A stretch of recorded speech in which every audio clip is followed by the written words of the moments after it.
Did you hear Liam Combs' Duval? No. Look it up before the show. It's that bad? Yes. I saw his one soundbite in which they said it was a thing out of Larry David.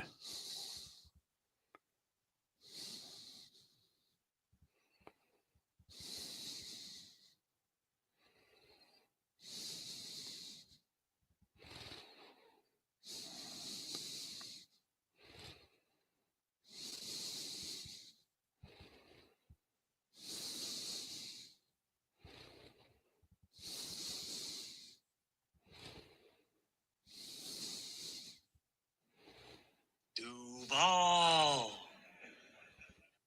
Oh, wow.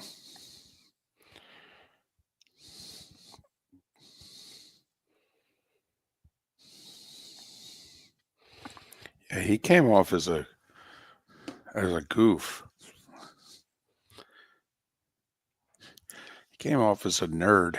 Mm-hmm. Well, Adam Gase there. Well, I mean, come on now. That's the gold standard. David, I'm looking at an article from SI, which is titled "The NFL World Reacts to Liam Cohn's Very Awkward Moment at Jaguars Press Conference." It's got Coach Speak Index, which shows the clip with 0-17.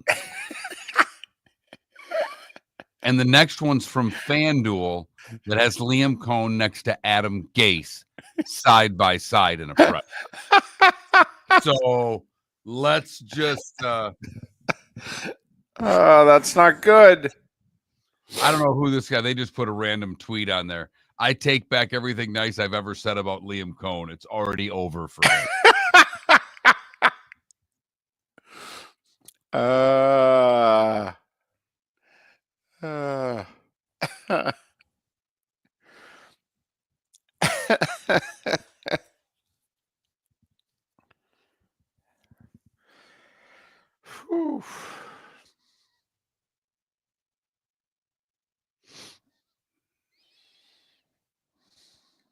Well, it was awkward.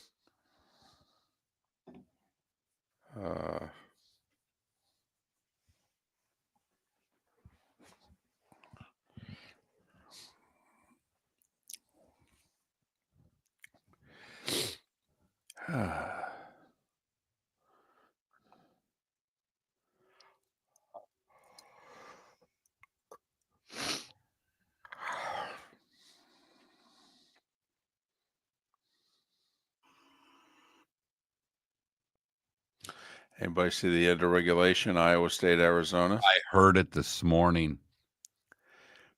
Foul? Well, that's interesting. There's so little time left. And you and I are foulers. To me, 4 seconds left, 5 seconds left on the inbounds, absolutely you foul. 2.2. They inbounded the ball to the free throw line. I mean, he caught the ball 80 feet from the basket. No. Knocks down a half-court shot. At 55 feet. I mean, he's... Then they blow him out in overtime. Right. I mean, Boog Shambi asked Fran Fraschilla, Fran, should they have fouled there? And Fran goes, no, man, that's too far from the basket.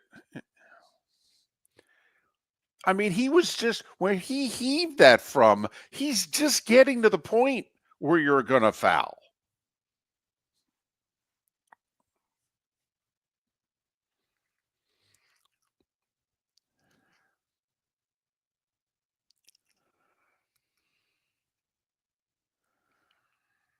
Never been to Macau.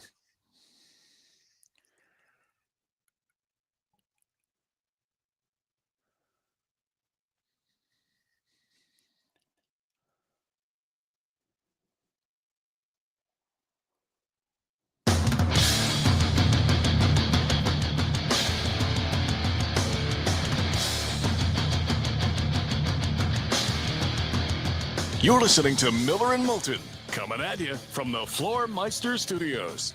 Floormeisters, keeping it real. And now, here's Mark Miller and David Moulton. Top of the morning to you. Final Tuesday of the month. Hope your week got off to a good start. Thanks for spending your mornings with us. How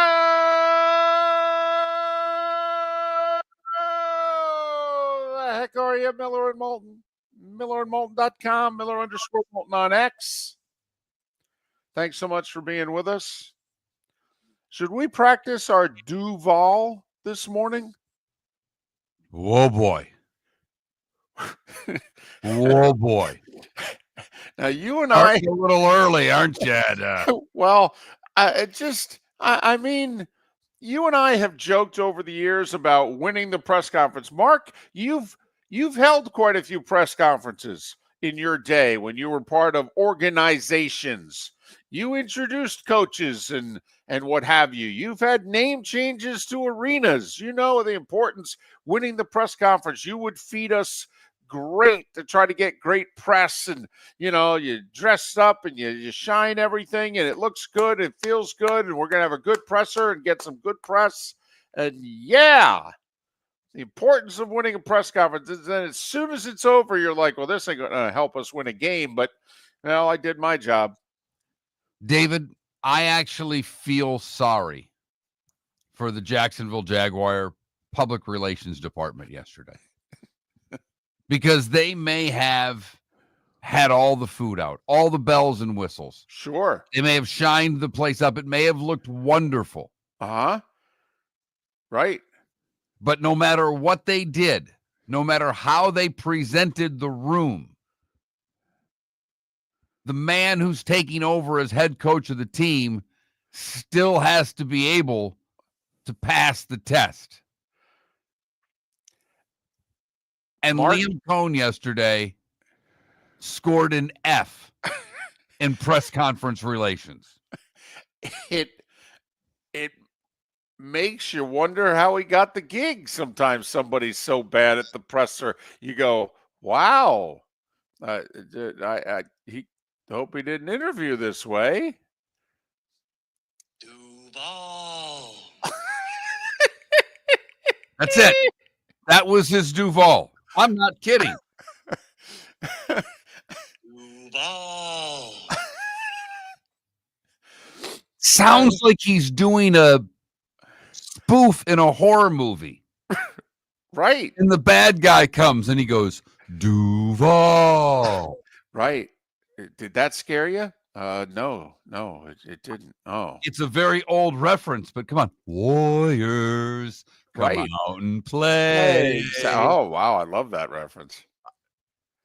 I mean, David, the Coach Speak Index is a X account that I may have to start following. They put that simple clip from Liam Cohn's press conference out with only 4 characters, 3 numbers and a dash. It simply said O-17.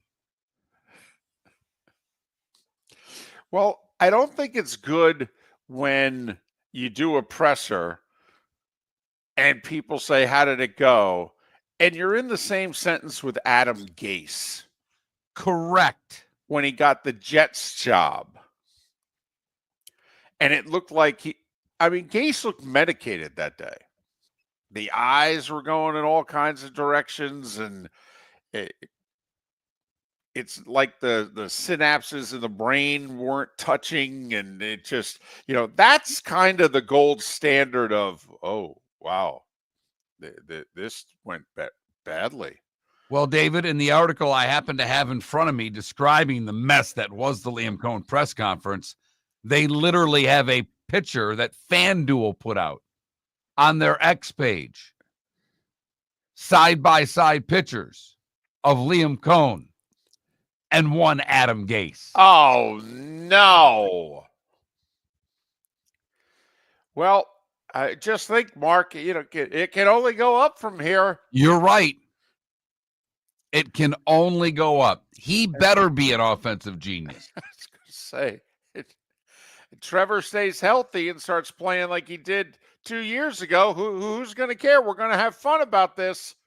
Nobody's going to care. But Right. right now, while we have 200 days until we play another football game other than the Super Bowl, you got to draw some conclusions based on what you see.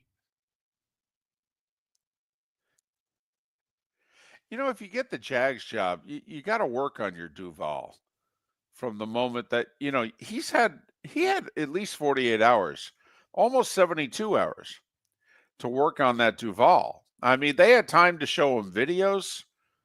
You know, I mean, you got to, it's kind of like, how the heck are you? I mean, you got to embrace it. You got to dive into it, whether you believe in it or not. You know, I mean, I've never done a Duval, but if I got the job, I know I'm going to have to. I guarantee, just based on the thousands of how the heck are yous I've heard over the years, that you could do a fine Duval. If you get the basketball or the football job at Arkansas, you know you're going to have to do a Woo Pig Suey. It comes with the job. Now, the gold standard of doing it poorly is Petrino. I mean, Bobby Petrino, when he left the Falcons in the dead of night and he showed up in Fayetteville, and there he was on SportsCenter trying to fake his way through Woo Pig Suey. And it was not good. It was not good. Calipari had enough stature that, you know, he said, I'm not going to do it. You want to do it around me? That's fine. I'll smile. But I'm sitting this one out. Okay. Although actually he chimed in. He was fine.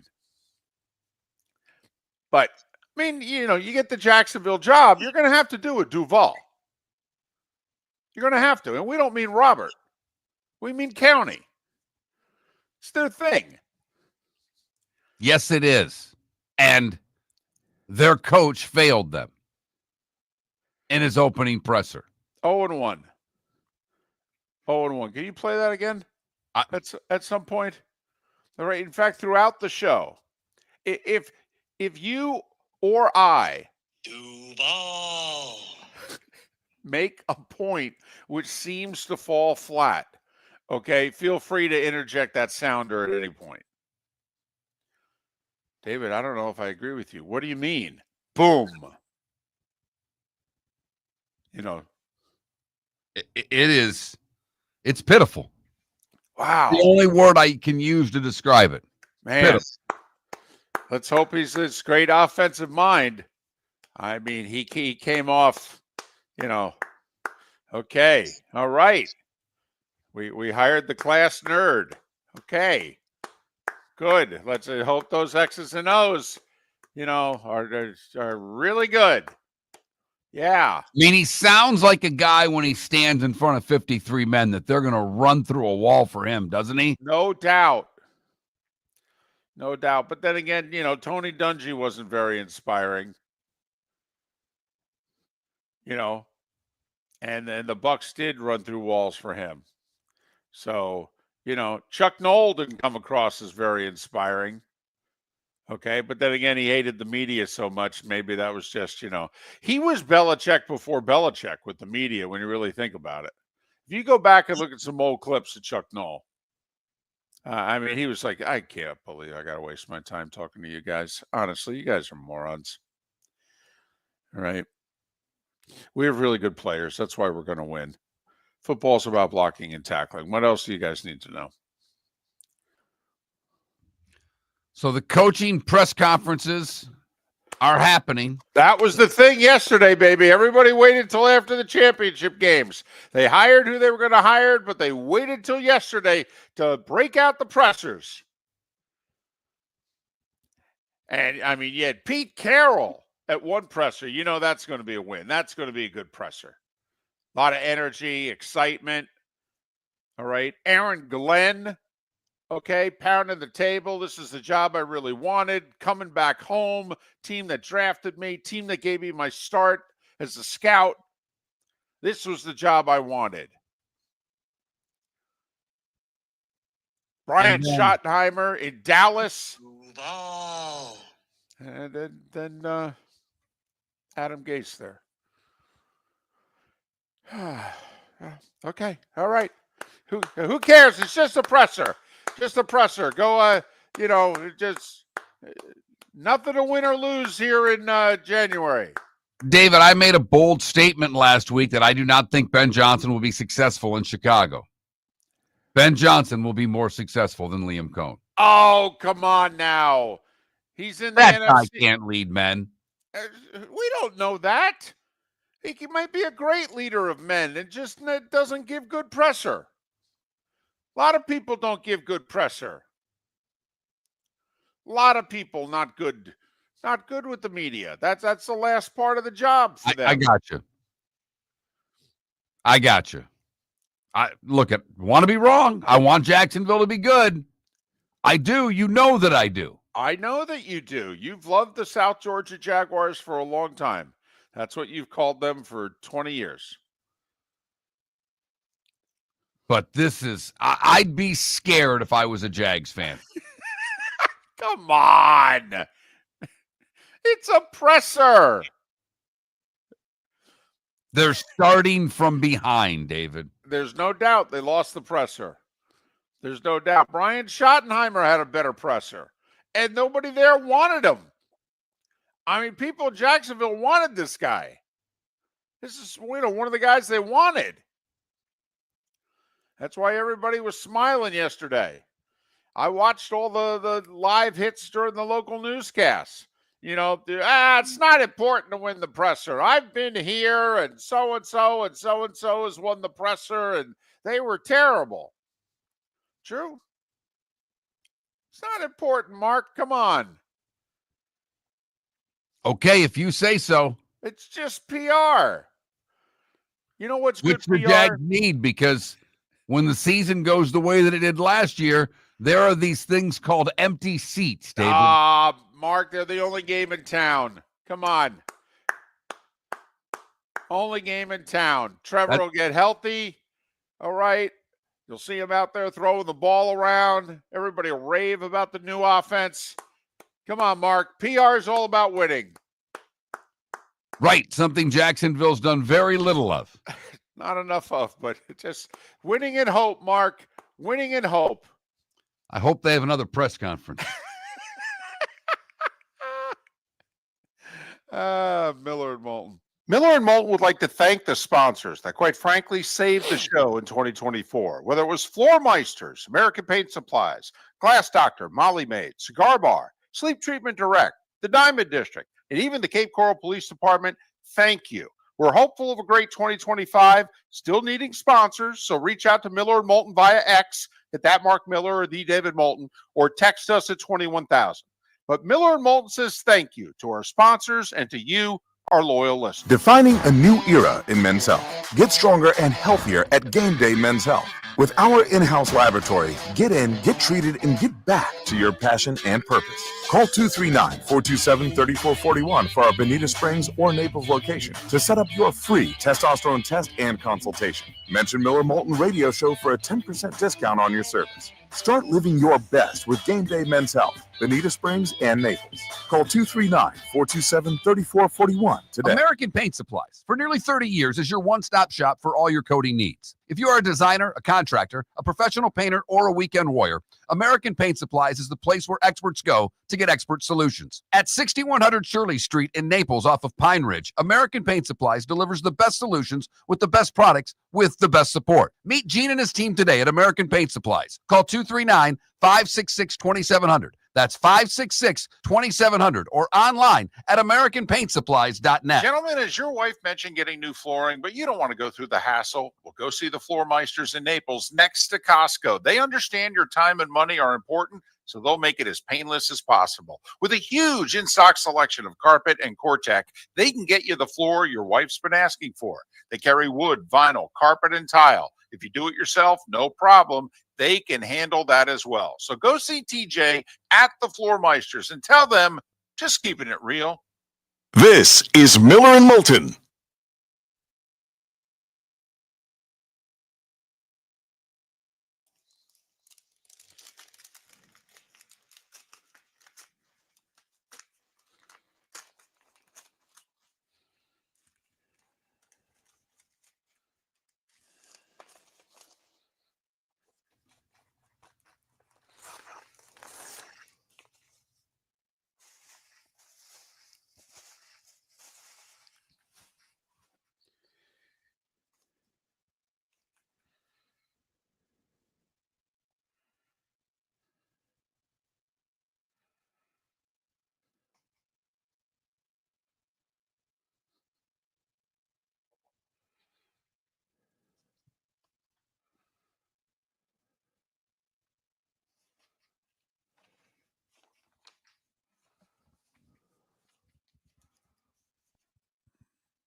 Yeah, but Canada believed they were favorites because they were the team that was most likely to get to the Super Bowl. You know, Vegas wasn't sure who was going to win the AFC game. They felt good about Philadelphia winning.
Oh, we got system plays tonight. We have two, don't we? Yep. The one doesn't look good. Butler at home against Marquette. That's like, oh boy. Butler's not good. But it's at Hinkle. And the other one's what? Georgetown at home against St. John's? Mm-hmm. I was hoping the Hoyas would be a slight dog.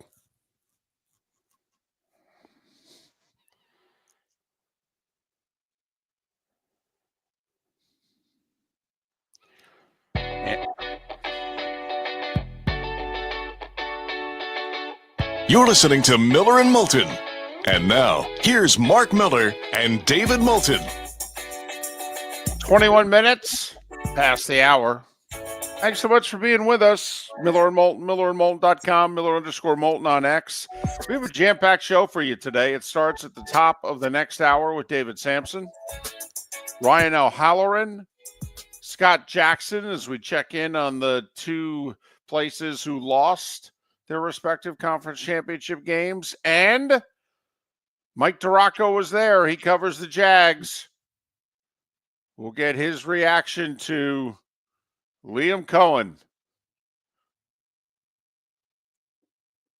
laying on the personality, winning over a fan base, one presser at a time. That's coming up on Miller and Moulton today. It didn't want to play that time for me. It's had enough. I tried to play it again, and it didn't even play that time. Is there only so many times we can play Liam Cohen? I think I've exhausted all of the uses I have for that one. Is it a combination FCC violation, or we have to start paying royalties? Is that it? What was it, like 51 seconds or something? You were allowed to like play. I don't think it was that much. I thought it was like 7 seconds. Oh, really? It was that Yeah. short? You mean it was like Could be wrong? It was like name that tune? Exactly. You got a couple notes, and that was about it. Oh, okay. But that was always great, where you could play it for a certain amount of time. Anything after that, you owed rights to. I'm not going to spend any time on it other than this. I got a text last night from a friend of mine who dived in for the very first time and watched TGL golf Okay. and hated it. Interesting. A golfer too. And didn't like anything about it. Said I went down that hole tonight. I watched, but I didn't like it. Okay. 21,000 the text line, because it was Tiger and Rory last night. It was on early, for you golf fans, 6:30 to 8:30.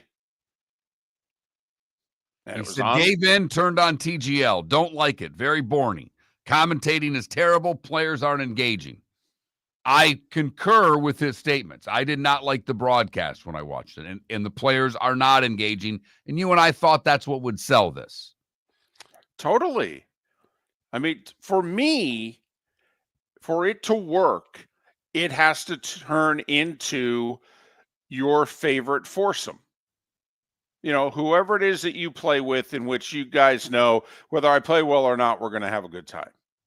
Here's the other thing, by the way. It has to be 2 hours. Like, I think they play too much golf. I'm serious. At 15 holes, 12 holes, it should be 9 holes. Okay? There needs to be more banter. There needs to be more trash talking. There needs to be a beverage. If that's not going to happen. Why not? No one's driving. Okay. I understand that, but they think this is golf. They think this is serious. Yeah, that's absurd. It's absurd. All right. You're indoors. You're hitting golf balls into a video screen.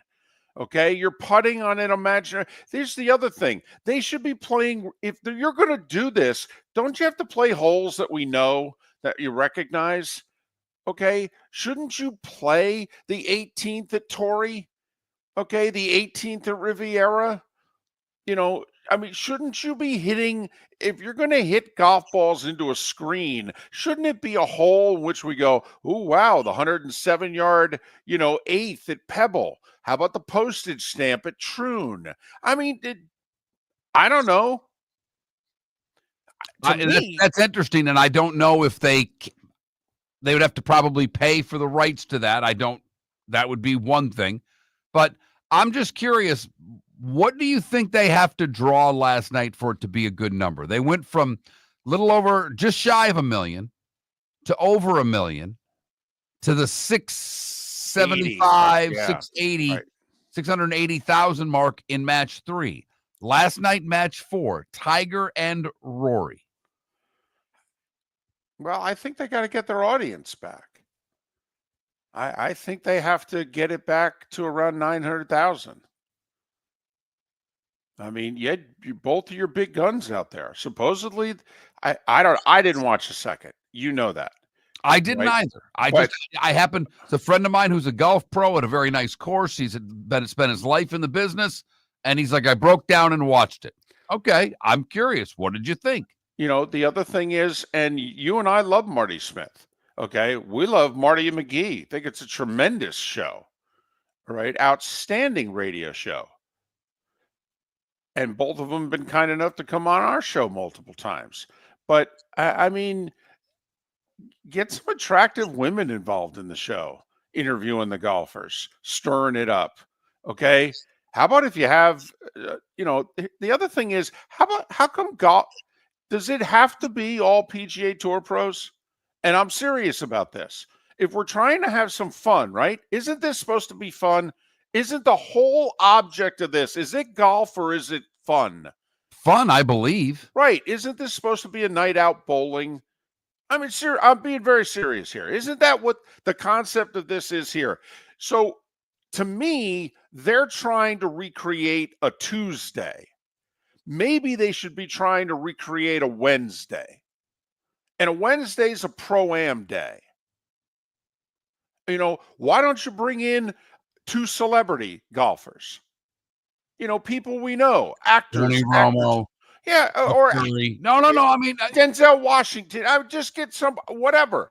Okay, make it around at Pebble. Isn't that really what they're trying to do? They're trying to recreate 2 hours at Pebble Beach. I think you're off on what they're trying to do, because there's ownership groups behind these teams. They think that they're going to get people to, much like Live Golf, to get behind the New York team or the Jupiter team, and they are trying to professionalize this. So I know what you're saying, but that's not what they're trying to accomplish. Well, it They're doesn't trying mean to create a league, David. okay. Well, but I mean, you got Tiger and you got Rory. That's the other thing. It's like you're putting names on this. I've actually thought the Team Golf LIV thing could work, but high flyers and whatever. No, how about Team Phil? How about Team Kepka? Okay. I mean, we're not going to remember high flyers and whatever the other. I mean, the names were like, what the heck? Not going to remember that. Okay. I can remember Team Phil, Team Kepka, Team Bubba. Okay. Who's on Team Bubba? That I could remember. I mean, it's Team Tiger, for goodness sake. Give me a break. It's Team Rory. All right. I just think it has to be less about golf. And you may be 100% right. But when it's all golfers that are behind this, they think golf is the most important thing. They think the technology is the most important thing. I agree with you. I'm just telling you what they're saying and doing.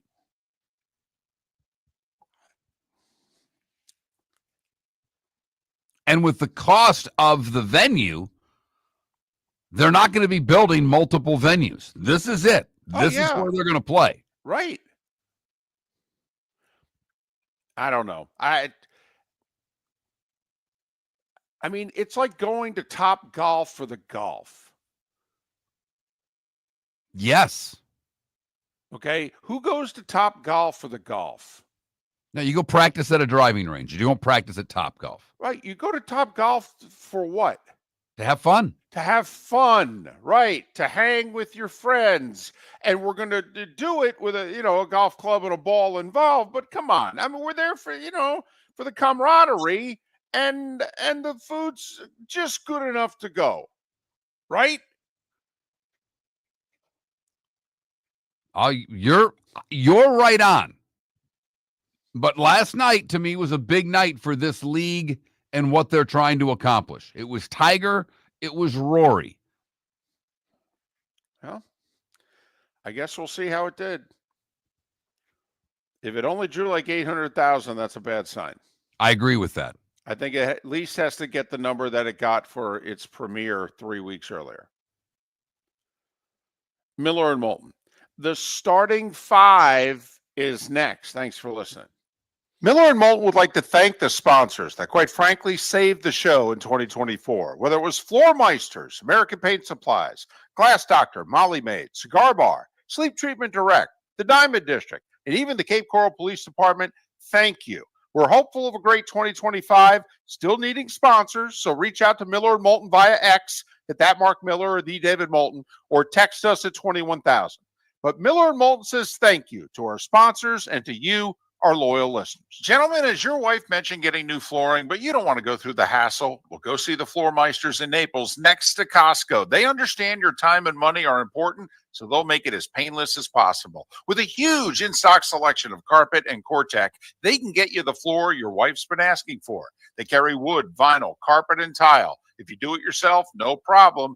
They can handle that as well. So go see TJ at the Floor Meisters and tell them, just keeping it real.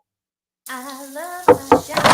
Honey, you want to come out? I haven't seen you since Glass Doctor installed our custom shower enclosure. No thanks. Well, you can't keep eating breakfast in the shower, and laminating your magazines is getting expensive. You remember we have guests coming over tonight, right? Oh, I'm sure they'd love to see the shower. It's our neighbors, and I highly doubt they want to be hanging out in our bathroom. The shower's so good, you'll never want to leave. Visit glassdoctor.com today and schedule an appointment online. The Cape Coral Police Department is growing. They are currently looking for police officers and are offering a $10,000 signing bonus to newly hired officers. If you desire a career in law enforcement, or if you are already in law enforcement and thinking about making a move to a better agency, think Cape Coral Police Department. If you're looking for a police department that is committed to excellence, that invests in the highest level of training, state-of-the-art equipment, and some of the highest compensation in all of Southwest Florida, then the Cape Coral Police Department is for you.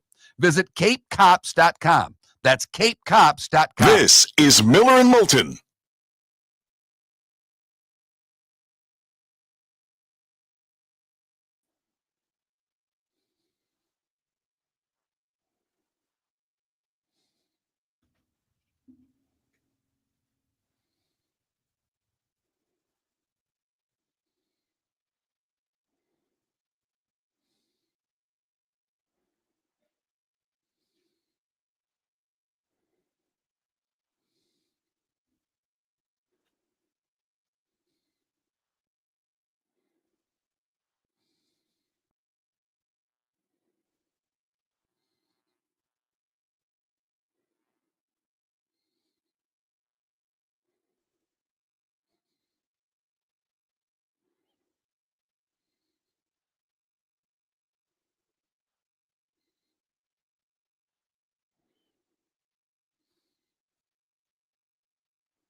I heard somebody say something yesterday. I don't know what show it was on, but it was a valid point.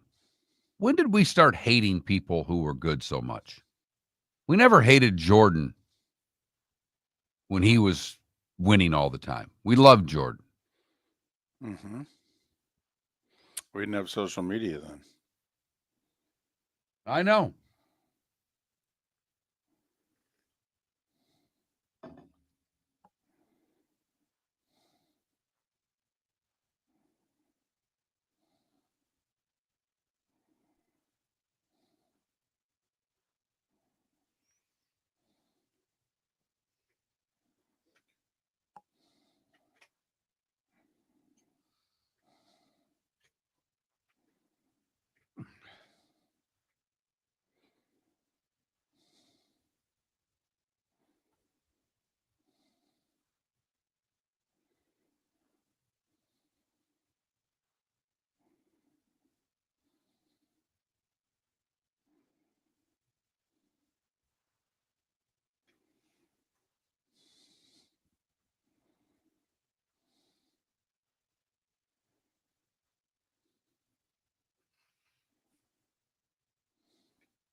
Welcome back to Miller and Moulton. Text the guys what's in your mind at 21,000. That's 21000. And now, here's David Moulton. 22 minutes till the top of the hour. That's when David Samson will join us for his weekly visit. Ryan O'Halloran in an hour. Where do the Bills go from here? Mike DiRocco to talk the Jags. Introduction of Liam Cohen as their new head coach at the presser yesterday. And he won the room over. Duval. Well, maybe not. Scott Jackson will join us in a couple hours. Talk about the Commanders and where they go from here. Right now it is time for The Starting Five. 5 big stories you need to know. Here is The Starting Five. As previously mentioned, yesterday was Introduce Your New Head Coach Day. Is that a national holiday, or you get the day off for that? That it should be. We should ask the National Day people to add that to the list. Day after a conference championship. Yeah. Games. What's today? Today's National Introduce Your Head Coach Day.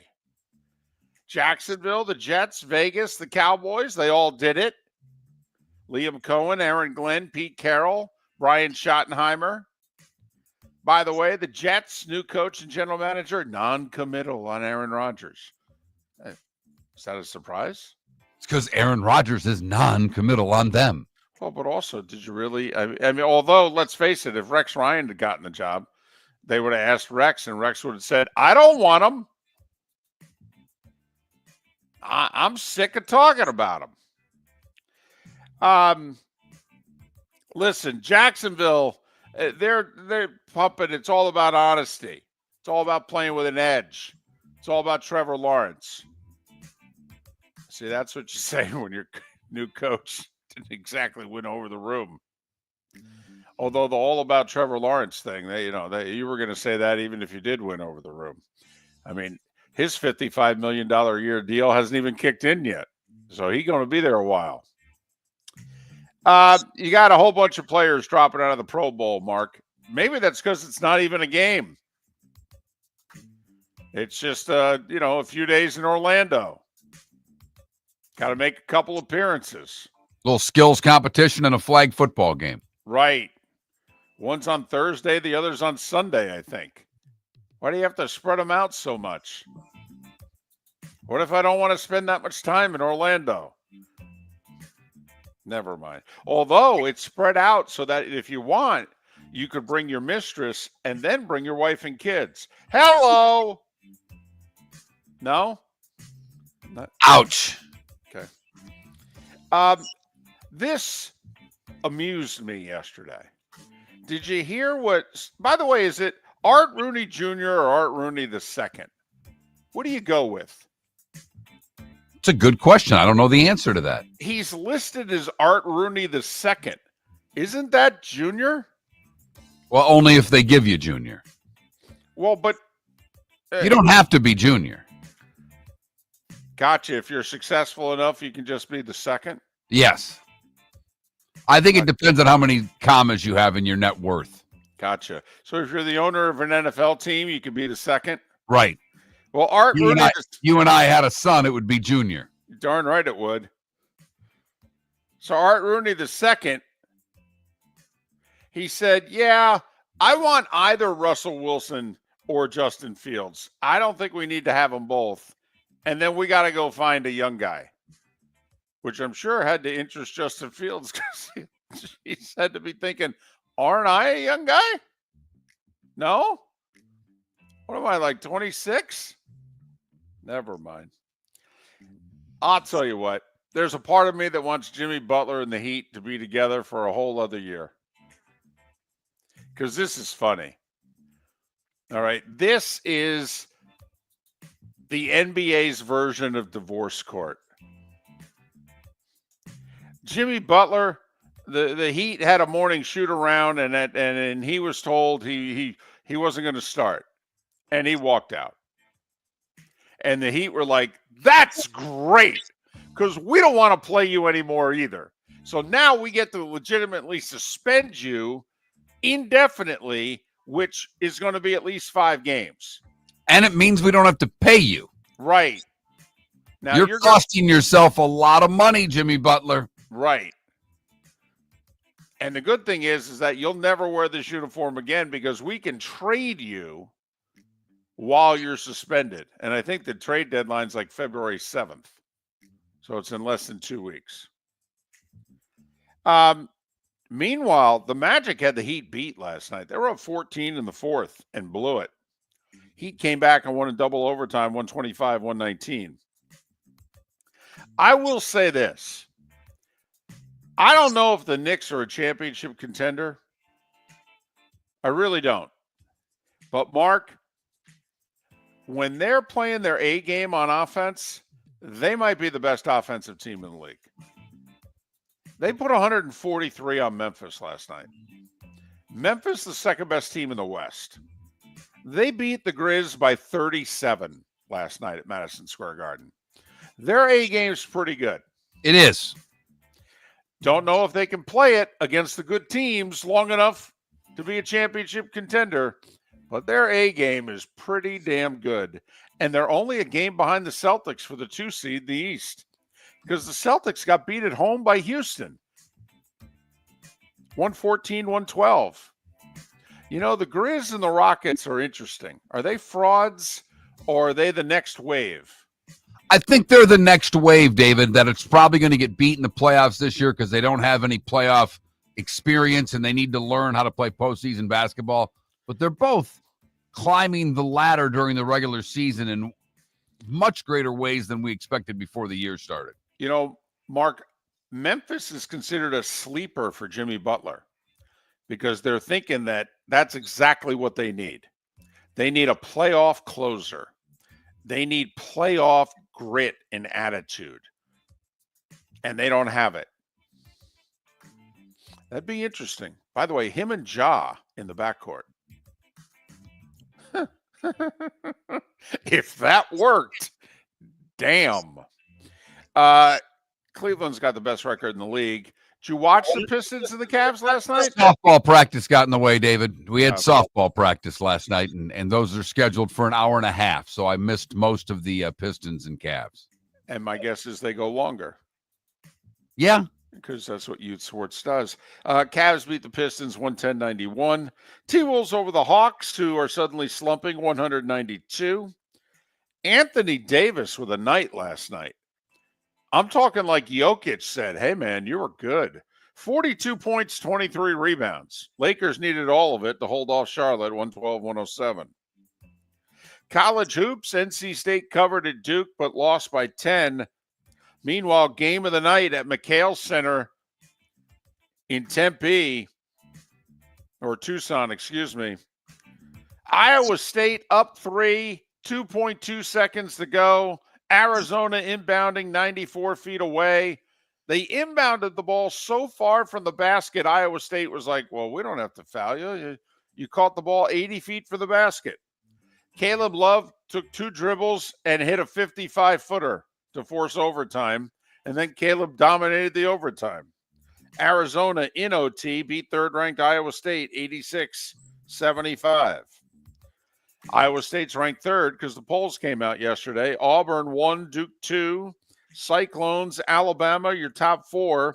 Florida's 5th in the AP, 6th in the coaches. Kansas and Kentucky both fell out of the top 10. Kansas 11, Kentucky 12. By the way, St. John's 15th and Louisville 21st. Nice to have those programs back. Louisville took a 2-year hiatus. St. John's took a 20-year hiatus. UConn 24th and 25th in the 2 polls.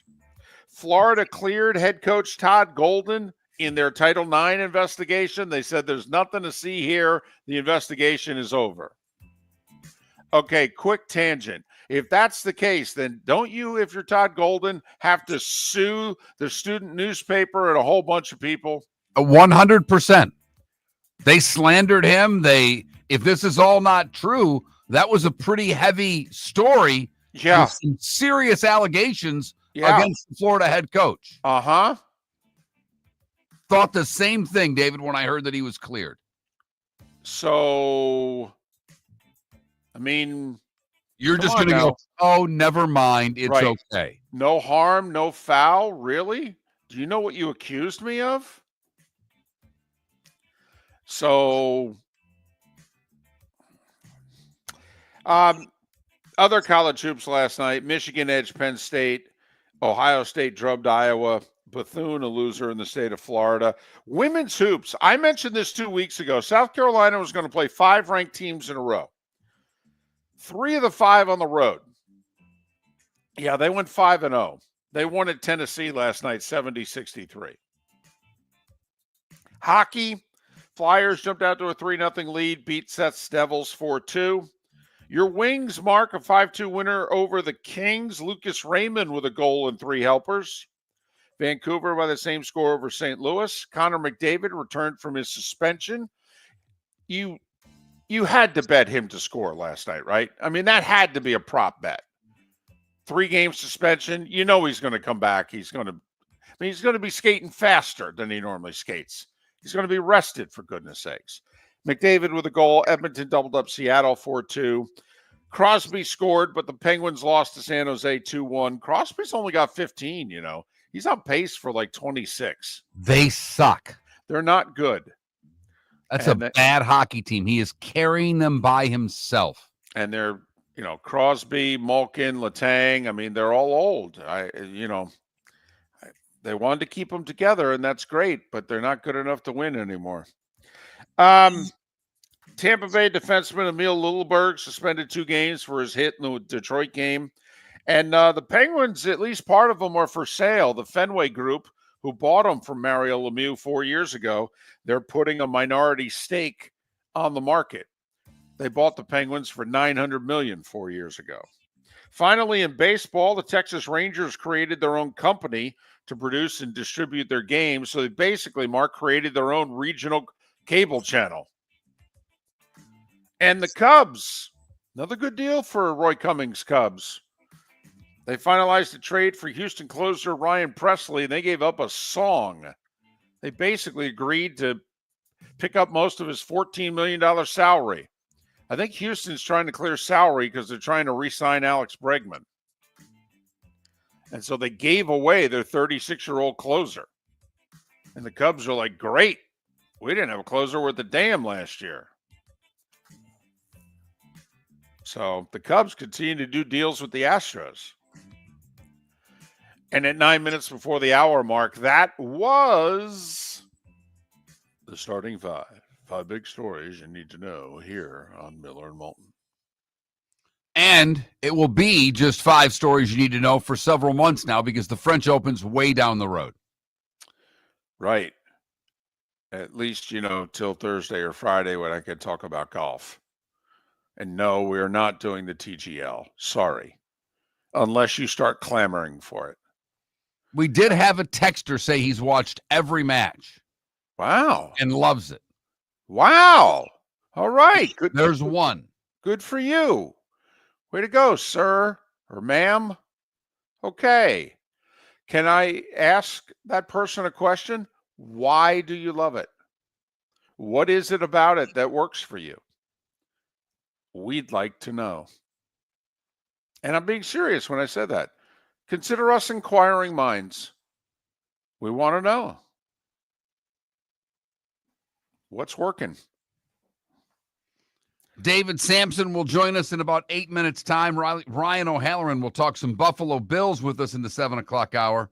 Mike DiRocco in the 8 o'clock hour to talk Jags. And Scott Jackson to finalize things about the Commanders. We do have our Swamp Buggy Races poll question set and ready to go. I have not fired it off yet. You and I talked a little bit before the show. I had 2 questions. You seemed to like one more than the other. So I went with that one. Okay. Which was? Which of these teams will make it to a Super Bowl first? Washington, Detroit, Buffalo, and Baltimore. Look at you. 2 from one conference, 2 from another. The 2 losers of the championship games and the 2 teams that, well, were the most highly thought of, or 2 of the more highly thought of teams that did not make a Super Bowl from each of their respective conferences. So Lions, Commanders, Bills, Ravens. Which team will get to a Super Bowl first? I, by the way, wanted it to be which one will win a Super Bowl first. Mark's like, can we just get them there? Okay. All right. That Mark Miller, the David Moulton, Miller_Moulton on X. Vote So there you have it. We're 2 for 2 for the week, David. We're solid with the poll questions. Yeah. I don't know how solid the questions are, but we're solid in getting them out there. Are we Liam Cohen solid? We're better than Liam Cohen solid. So is David Samson, and he's next. Miller and Moulton would like to thank the sponsors that, quite frankly, saved the show in 2024. Whether it was Floor Meisters, American Paint Supplies, Glass Doctor, Molly Maid, Cigar Bar, Sleep Treatment Direct, the Diamond District, and even the Cape Coral Police Department, thank you. We're hopeful of a great 2025, still needing sponsors, so reach out to Miller and Moulton via X at that Mark Miller or the David Moulton, or text us at 21,000. But Miller and Moulton says thank you to our sponsors and to you, our loyal listeners. Mark Miller for Molly Maid. Why Molly Maid, you ask? Trust. Moulton was a customer for 15 years. Affordability. Didn't I just say Moulton was a customer for 15 years? Worry-free services. Our professional house cleaners are fully insured and a 24-hour warranty. Call Molly Maids today at 239-774-5839. That's 239-774-5839 or online at mollymaid.com/FTMYERS. That's mollymaid.com/FTMYERS. Wine glasses never fall over until you get a brand new rug.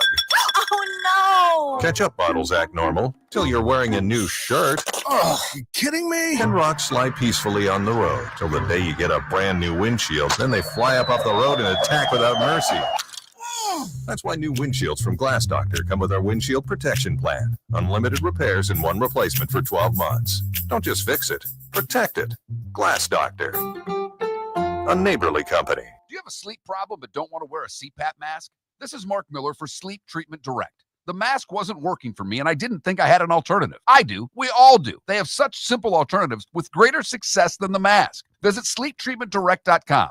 That's sleeptreatmentdirect.com. And if you are like me and your CPAP machine isn't working for you, it's time for a change. Call 239-444-1741. That's 239-444-1741. Sleep Treatment Direct. Sleep safe and sound. American Paint Supplies, for nearly 30 years, is your one-stop shop for all your coating needs. If you are a designer, a contractor, a professional painter, or a weekend warrior, American Paint Supplies is the place where experts go to get expert solutions. At 6100 Shirley Street in Naples off of Pine Ridge, American Paint Supplies delivers the best solutions with the best products with the best support. Meet Gene and his team today at American Paint Supplies. Call 239-566-2700. That's 566-2700 or online at AmericanPaintSupplies.net. The world famous cigar bar started as a neighborhood place in downtown Fort Myers, and now it's a brand, a destination with 4 locations. The original place, Henry Street, Fort Myers, Gulf Coast Town Center, on Southeast 47th Terrace off the Cape Coral Parkway,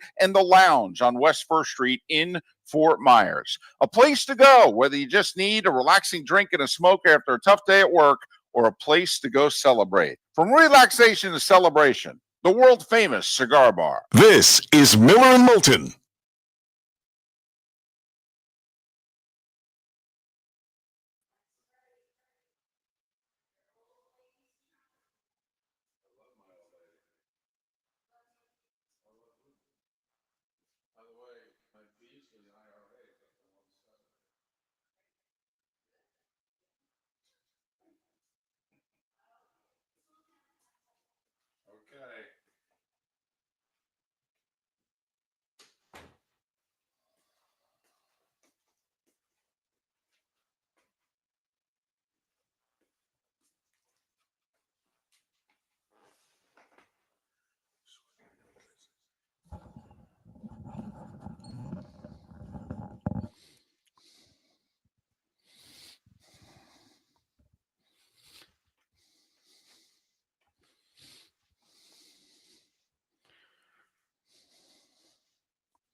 The only thing so far conceptually that I like about TGL is the shot clock.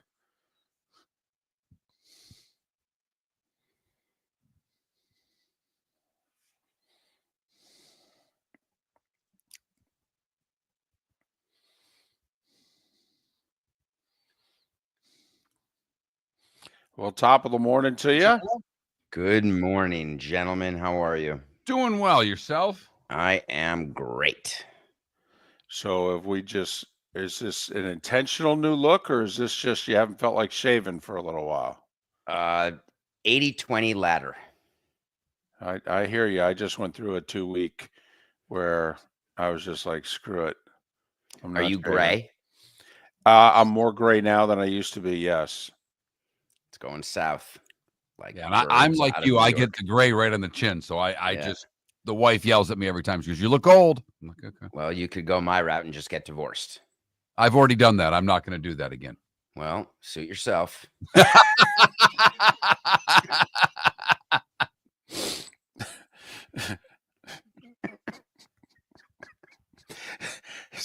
We got ours out of the way early, David. Apparently you waited too long. Okay. Boy, I was married almost 30 years. But it's all good. I'm approaching 30 now. It'll keep getting better. Don't you like it when your buddy lies to you? He couldn't even get that out without laughing. He just put his head down after saying it, like, lying, you're lying, sucker. You never know. You may be the exception, not the rule. David, my wife and I were on a cruise 14 years ago, and we had what I thought was this romantic moment in which I professed my undying love for her, and we were coming up on 15 years of marriage. And as soon as I said that, she went, 15 years? Oh, good God.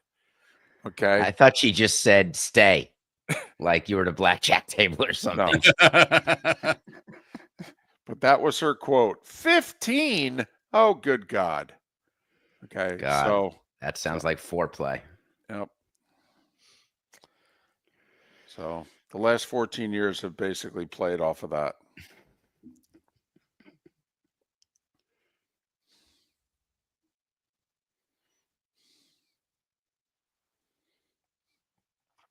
We're going to talk about something that I don't think we've ever talked about before coming up.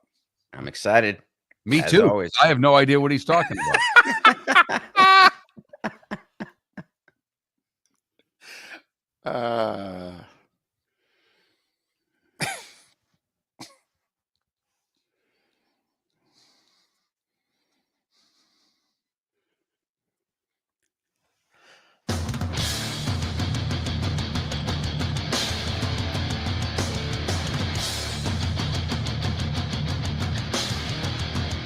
You're listening to Miller and Moulton, coming at you from the Floor Meister Studios. Floor Meisters, keeping it real.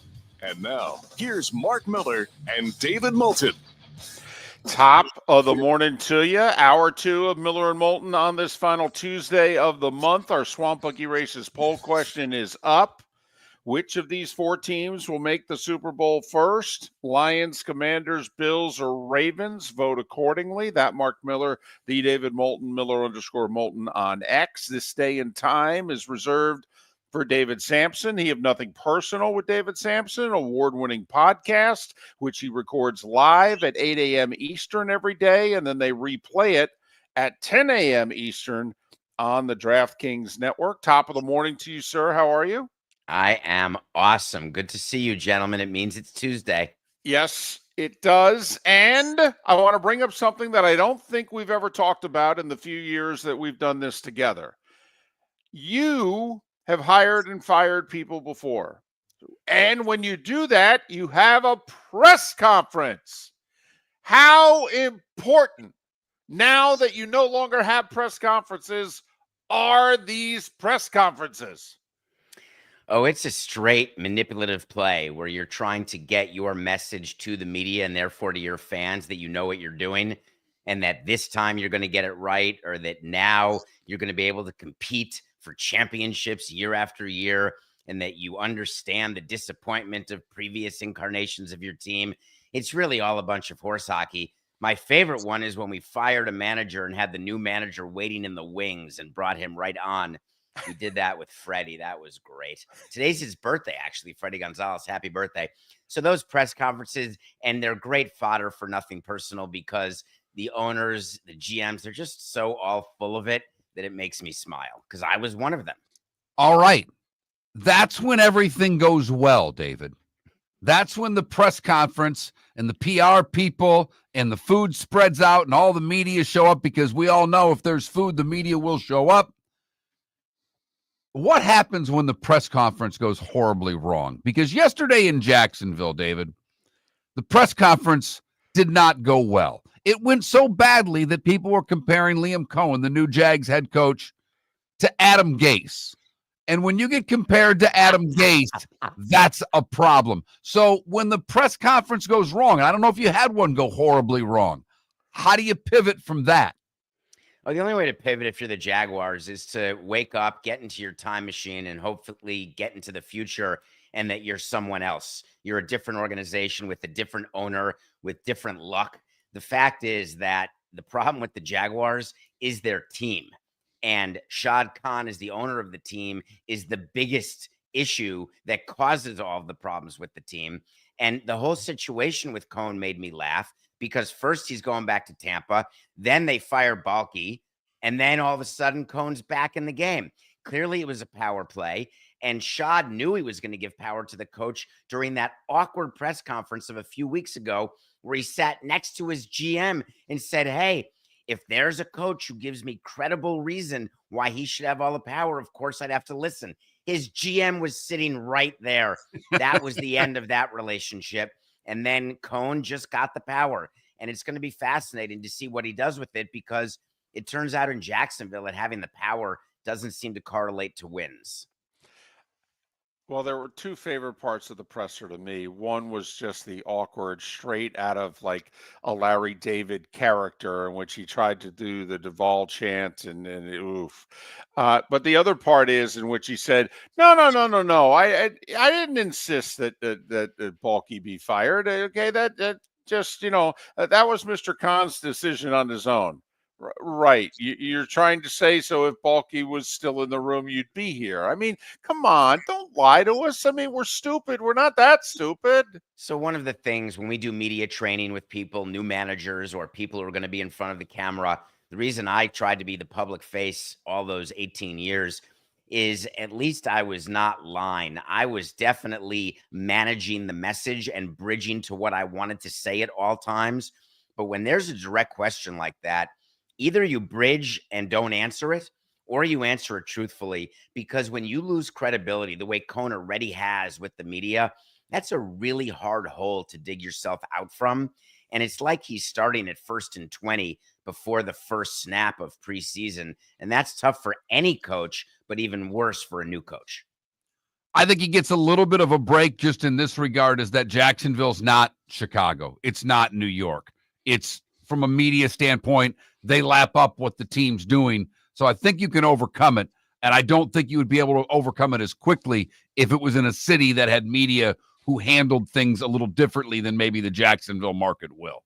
Mark, I got to tell you, I'm going to push back and just say that we grew up and we always thought that large media markets, there was always way more attention. You go to the Yankee clubhouse and there's 15 beat writers. And in Miami, we'd always say there's only 4 of them. So therefore, there's not as big a fishbowl. But when there are big stories, whether they come out of New York or Miami or Jacksonville, they become national stories. And I've got to believe, and I do agree and believe, that Shad Khan and his lack of ability to do anything as an owner other than things negative that hurt the team, it's become a national story.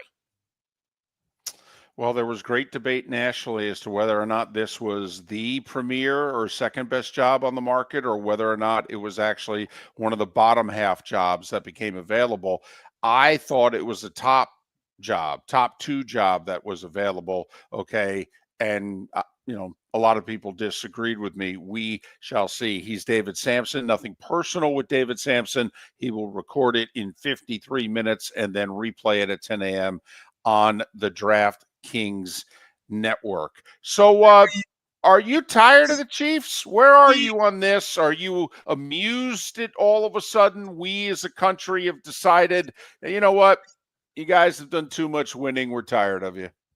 Listen, we all love underdogs and the underdog story and the feel-good story and all the talk about Chiefs fatigue. I understand why people are saying it, but it's just funny to me because when you're witnessing a dynasty, and we lived through it with the Patriots dynasty, and now we're in a Chiefs dynasty, you have to admire what they do year after year. And you've got the constants of Mahomes. You could say the constants of Kelsey and now Swift. But the fact is, what Andy Reid has done with that team and the turnover from the beginning of Mahomes' career to now, it's really quite spectacular. And you're witnessing, if Mahomes wins on February 9th, he's on track to get as many, if not more, Super Bowls than Tom Brady. This would be Mahomes' 4th.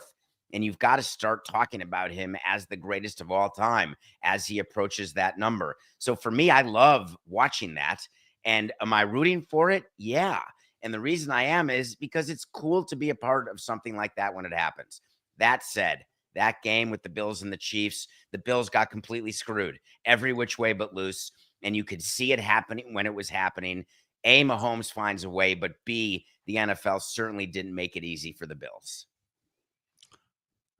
How big of a problem is that, David? I mean, there are people out here, and I want to see history. I want to see a three-peat because I'm doing this for a living, and let's have great things happen while I'm in front of a microphone. It's just greed on my part.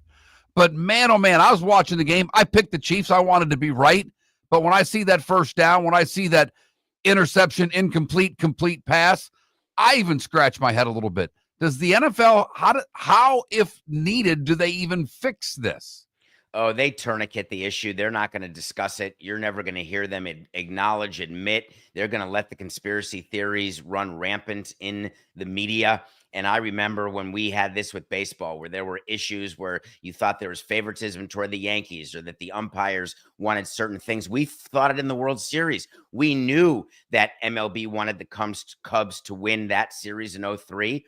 And I remember clear as day, we were in the clubhouse saying, we're not going to get one call. We're not going to get one break. If we're going to win, we've got to win outright in a way that there's nothing, the league, the umpires, there's nothing anyone can do. And that's how we did it. And with the Bills, they just left too many things open to chance. Some poor play calling on fourth down. A 2-yard tush push makes me crazy. The 2-point conversions in a game where if you got one, they would have been up by 3 points. When they couldn't convert 2 of them. So they had some self-inflicted injuries in my mind. Did you really believe, though, that the league, like the umpires, were going to give the Cubs the corner and not your pitchers? Or did you just think that the league's like, well, of course we'd much rather have the Cubs than the Marlins. It would be much better ratings. Bill Giles was in our suite practicing the speech that he was going to give to the Cubs at Pro Player at Game 5 when they were up 3-1. I will never forget Bud Selig, and I love Bud, but of course he wanted the series to go 7 games, so he was not rooting for us to win in Game 6 in the World Series, and you just knew these things were going to happen. So David, you say, is it just talk? And the answer is we could analyze umpires. We could look at strike zones. We could look at, this is before instant replay. We could look at close plays and say, we're not going to get the benefit of any possible doubt. But you know what I was getting at, though. There's a difference between, of course, they wanted the Cubs because it was a difference in 10 million more people watching the World Series than if the Marlins. But then there's I think they want the Cubs so much that we're going to get screwed by the ball strike calls, which is where we are in the NFL. People think that, you know what, the Chiefs are getting the calls. Why? Because the NFL wants the Chiefs to get the calls. I listen, you're asking me to go through and point out each at bat where we thought that was happening. We would keep track of things that we thought were happening, and we would go to baseball with these things, and all of it would be falling on deaf ears. Of course, they're going to deny it. Do I have absolute proof? I was the president of a team.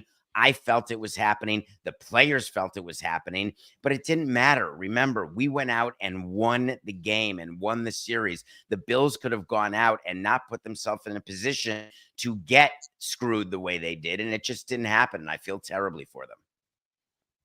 Really quickly, I saw a story. We do a good, bad, and ugly every day on the show, and there was a lady who ran a marathon in Norway in like 12-degree weather. Have you run any of these crazy cold marathons? We know you've run countless marathons. Have you ever done one in frigid temperatures? Yeah, I ran in Antarctica. So we ran on an ice runway in Antarctica as the first marathon of 7 in a row on 7 continents in 7 days. And it was brutal. At the end, we went into the Russian substation and had soup with a bunch of Russian men who hadn't seen a woman in 6 months because they had crossed Putin or something. But it was, it's hard to run when it's cold because you don't hydrate well enough and you just feel freezing to your core. So it's not perfect. It's fun to finish, though. Nuts. Well, the visual you just gave us of Russian men banished to Antarctica, having not seen a woman in 6 months, is going to live with us for the rest of our days. We will leave it there, David Samson. Have a great Nothing Personal in 47 minutes. See ya. Miller and Moulton would like to thank the sponsors that, quite frankly, saved the show in 2024. Whether it was Floor Meisters, American Paint Supplies, Glass Doctor, Molly Maid, Cigar Bar, Sleep Treatment Direct, the Diamond District, and even the Cape Coral Police Department, thank you. We're hopeful of a great 2025, still needing sponsors, so reach out to Miller and Moulton via X at that Mark Miller or the David Moulton, or text us at 21,000.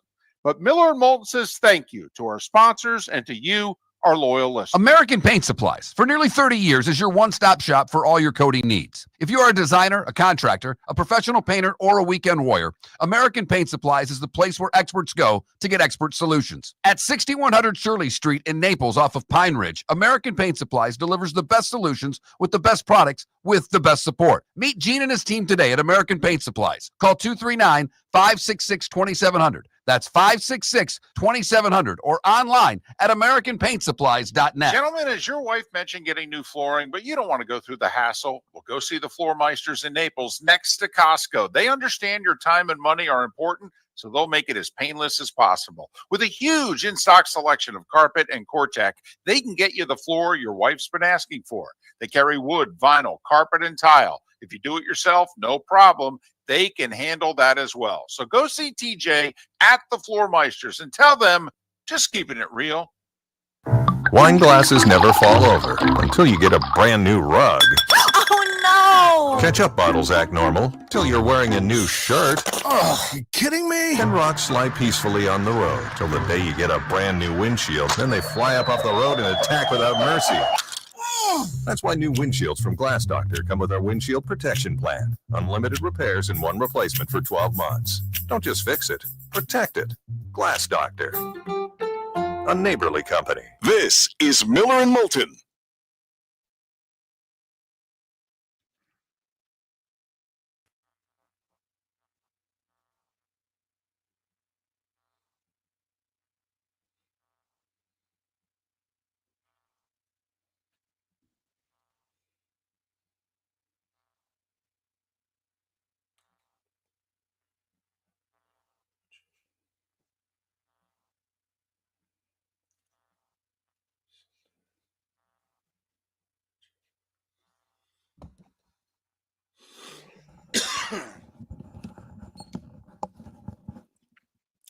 Did you see by chance, is it Caminero, the Rays player? Did you see his home run in the Dominican yesterday?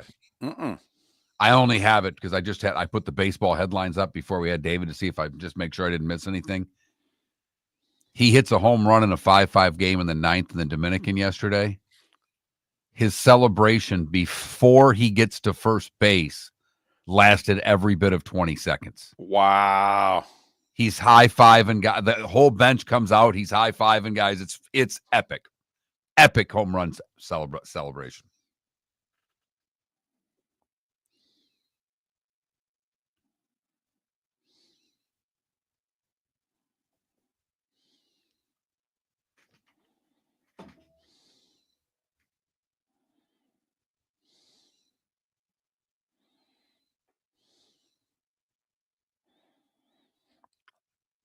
I don't know if it was this, but I thought a few days ago, like some Winter League series or something was playing a Game 7.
Ambi and I haven't thought about it yet. And I probably won't for a while. I think he goes to trial in May or June. So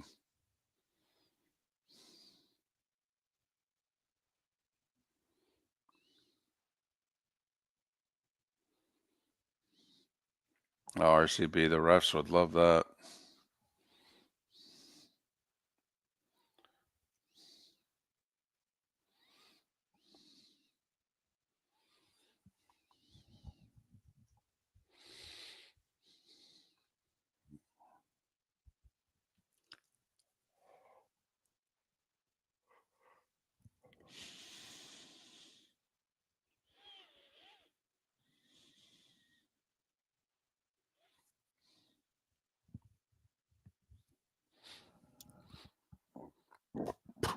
Excuse me.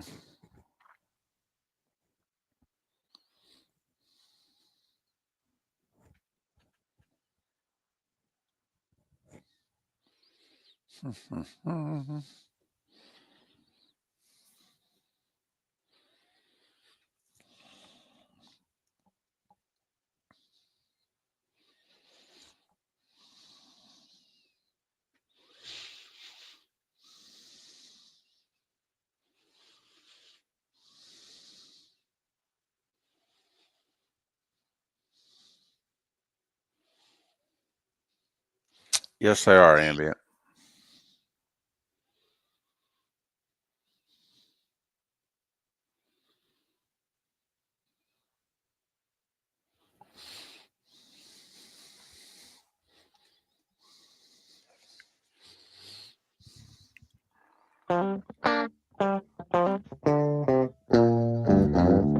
You're listening to Miller and Moulton. And now, here's Mark Miller and David Moulton. 21 minutes past the hour. Thanks for waking up with us. Miller and Moulton, millerandmoulton.com, Miller_Moulton on X. 21,000 is the text line if anything's on your mind. If you haven't texted us in the last 6 months, use the keyword Miller and then 21,000, and that'll get you through the security gate, so to speak, and then you never have to use it again. Our poll question, our Swamp Buggy Races poll question. So which of these 4 teams who didn't make the Super Bowl this year, who have been trying mightily to make the Super Bowls in recent years and can't, which one of them will make a Super Bowl first? The Lions, the Commanders, the Bills, or the Ravens? I voted for the Ravens. I voted for the Lions. I was leaning Ravens, but I went with an NFC team because there's so much to get through in the AFC. Well, and then you have Mahomes. I was going to say, it's a really big roadblock, I'll tell you that. Right. So that, Mark Miller, the David Moulton, Miller_Moulton on X. Vote accordingly. Our Swamp Buggy Races poll question. Third and final Swamp Buggy race of the season coming up in early March. Go to swampbuggy.com. This is uncomfortable. And I know we mentioned it briefly. And this is the only time that we'll mention it for a while, if ever again. But can we talk about this Todd Golden story? I mean, remember what was alleged 10, 11 weeks ago? I mean, the allegation is this guy is a world-class creep. At the very least. And maybe worse than that. I mean, we're talking about basically in a awkward way, stalking women, sending photos of himself that are not appropriate, having photos of them walking around campus, getting their numbers, some women accusing him of harassing them. He won't stop. I mean, and supposedly there was the evidence. There were the texts that he was sending to them. And the University of Florida conducts an investigation, and their conclusion is, yeah, there was nothing to this. Zip, zilch, nada. Well, and David, I think what you mentioned during the starting five in our first hour is the part of this that I'm most curious about, because when this first came out, Golden said he was going to take legal action against, I believe, the paper. Which is funny because in a way, aren't you suing the university since it's the university paper? Don't you work for the university and to get damages? I mean, I guess you could try to get some damages from the individual writers, but they're students. So basically, you're going to be getting damages from their parents, I guess. So he was obviously talked out of legal proceedings because he would be suing the people who pay him. Yeah, you couldn't talk me out of that. And I'm not into suing people. I'm not. I've never sued anybody, in fact. I've been wrong before, and I just adopt the philosophy of life sucks sometimes, and it's hard, and it's unfair. Deal with it. You publicly accuse me of being a world-class blankety blank, okay? And if there's nothing to it, oh, yeah, I'm suing you. You're damn right I'm suing you. Yeah. You're at the very least, I'm going to get a very public apology. Very public apology. You can send me $1, okay? But you are going to fall on the sword publicly. At the very least, that's what I'm getting out of this. What I don't get, and Florida says that he's innocent. The alligator, the independent Florida alligator, reported and accused him of sending photos and videos of his nether regions. Right. Where are the photos? Were they of someone else? I mean, Florida's saying there's nothing to this. Well, there's video of somebody. Is it not him? Because if I'm the University of Florida, aren't you then mandating that the paper apologize? That they rename the paper the Golden? I mean, seriously, what are we missing here?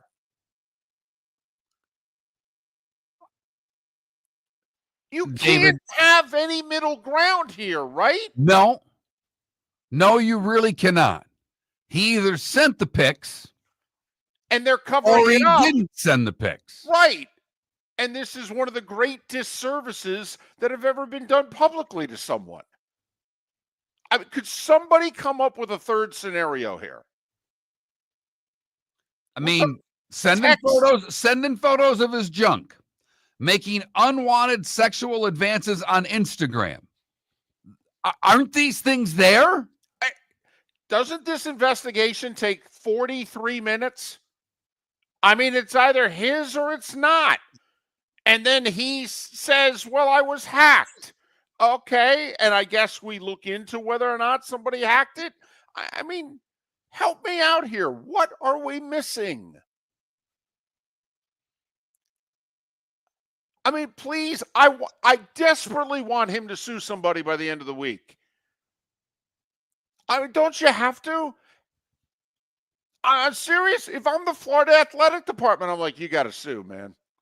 No. You got to sue. Because the story's just difficult to fully believe. Who wouldn't sue in that instance?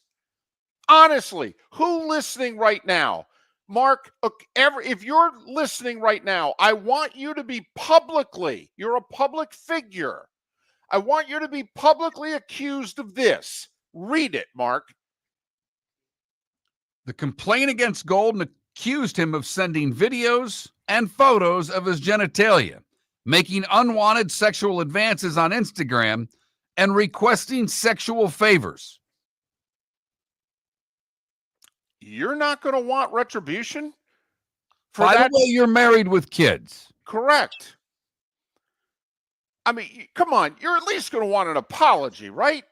You don't need the money. He just signed an extension. He's making millions, okay? Like we just talked about. It's an awkward suing situation. You're essentially suing your employer because it's the school newspaper. But come on, you got to get an apology out of this, don't you? And I mean an apology. And David, I'm so glad that Paul brought it up in the Twitch chat room, because all I've been thinking of throughout this entire thing is a reference from a 1981 movie called Porky's. If you've seen the movie, you know the scene in which I speak of, in which the female gym teacher has the male gym teacher, a coach, and a student in a room requesting that they do a lineup to identify the man's stuff. Mm-hmm. And that's, since you started this, it's the only thing it's been in my head.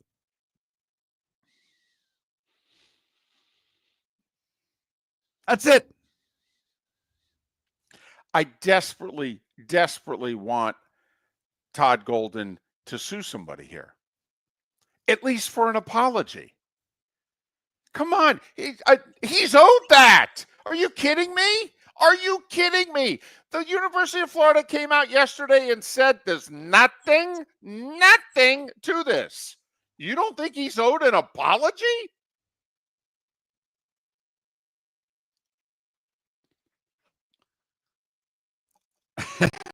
And if he's not wanting of an apology. I mean, it almost makes, doesn't it? Come on, doesn't it make us believe that this is a cover-up? They're saying there's nothing to this, and we're just going to let bygones be bygones. The paper doesn't even have to issue an apology. If he'd have covered up in the first place, there wouldn't be a problem. Miller and Moulton would like to thank the sponsors that, quite frankly, saved the show in 2024. Whether it was Floor Meisters, American Paint Supplies, Glass Doctor, Molly Maid, Cigar Bar, Sleep Treatment Direct, the Diamond District, and even the Cape Coral Police Department, thank you. We're hopeful of a great 2025, still needing sponsors, so reach out to Miller and Moulton via X at that Mark Miller or the David Moulton, or text us at 21,000. But Miller and Moulton says thank you to our sponsors and to you, our loyal listeners. Mark Miller for Molly Maid. Why Molly Maid, you ask? Trust. Moulton was a customer for 15 years. Affordability. Didn't I just say Moulton was a customer for 15 years? Worry-free services. Our professional house cleaners are fully insured and a 24-hour warranty. Call Molly Maids today at 239-774-5839. That's 239-774-5839 or online at mollymaid.com/FTMYERS. That's mollymaid.com/FTMYERS. Gentlemen, as your wife mentioned getting new flooring, but you don't want to go through the hassle, well, go see the Floor Meisters in Naples next to Costco. They understand your time and money are important, so they'll make it as painless as possible. With a huge in-stock selection of carpet and Cortec, they can get you the floor your wife's been asking for. They carry wood, vinyl, carpet, and tile. If you do it yourself, no problem. They can handle that as well. So go see TJ at the Floor Meisters and tell them, just keeping it real.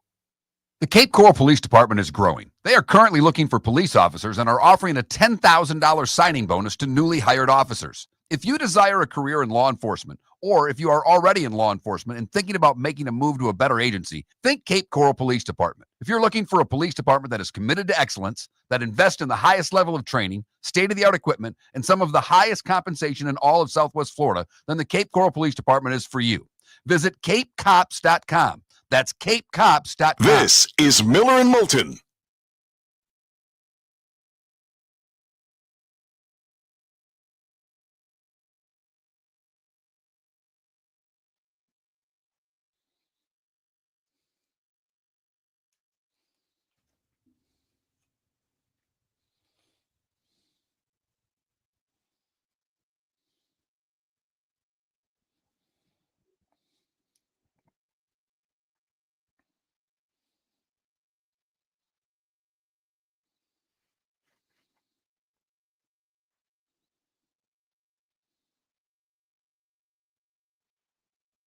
It is Bad Johnson or Bad Golfer. The picture of Eisenhower smiling is classic.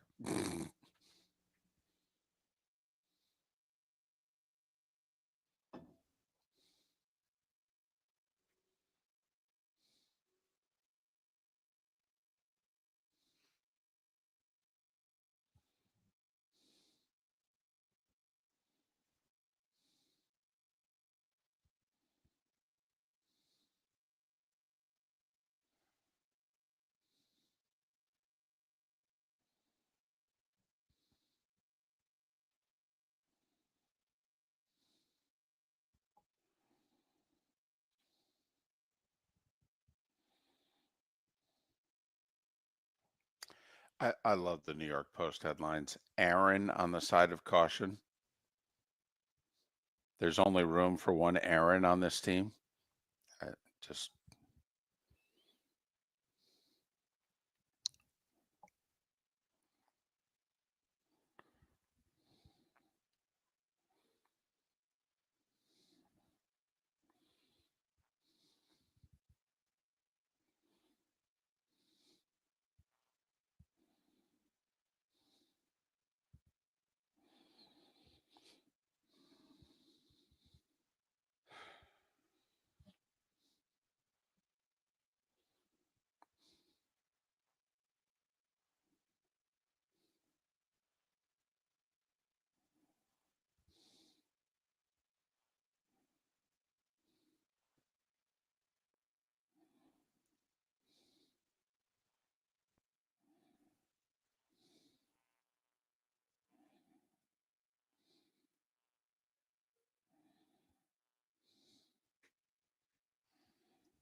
Technically, it's not, Michael, but it's close.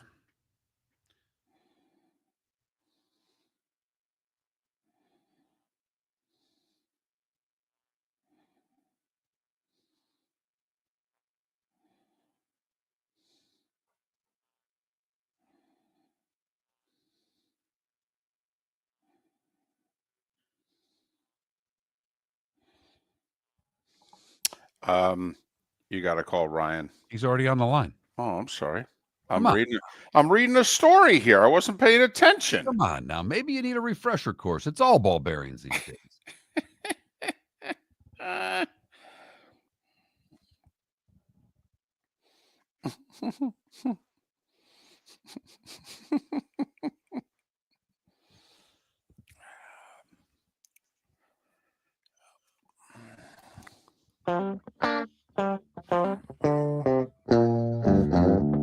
You're listening to Miller and Moulton. And now, here's Mark Miller and David Moulton.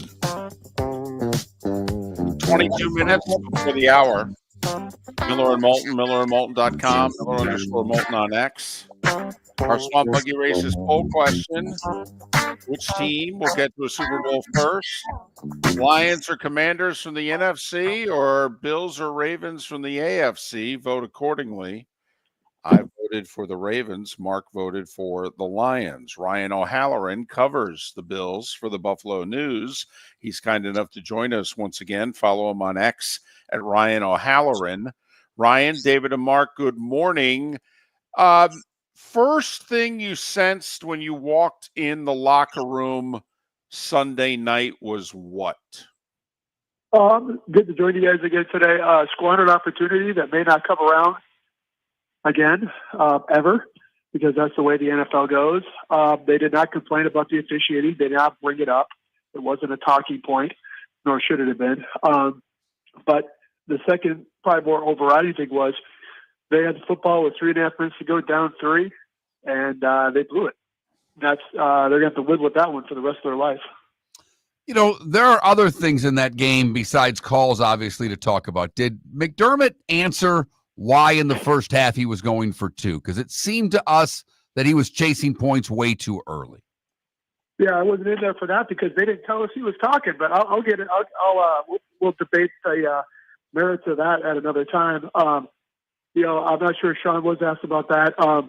They were chasing points. I didn't get to going for it either time. My thing was on the one where Josh Allen tried to sneak it. That was a terrible play call. You weren't on the goal line. You had to make some feet there, and that's also the play where Allen banged up his hand and his wrist. Yet they kept calling sneaks. Terrible coaching.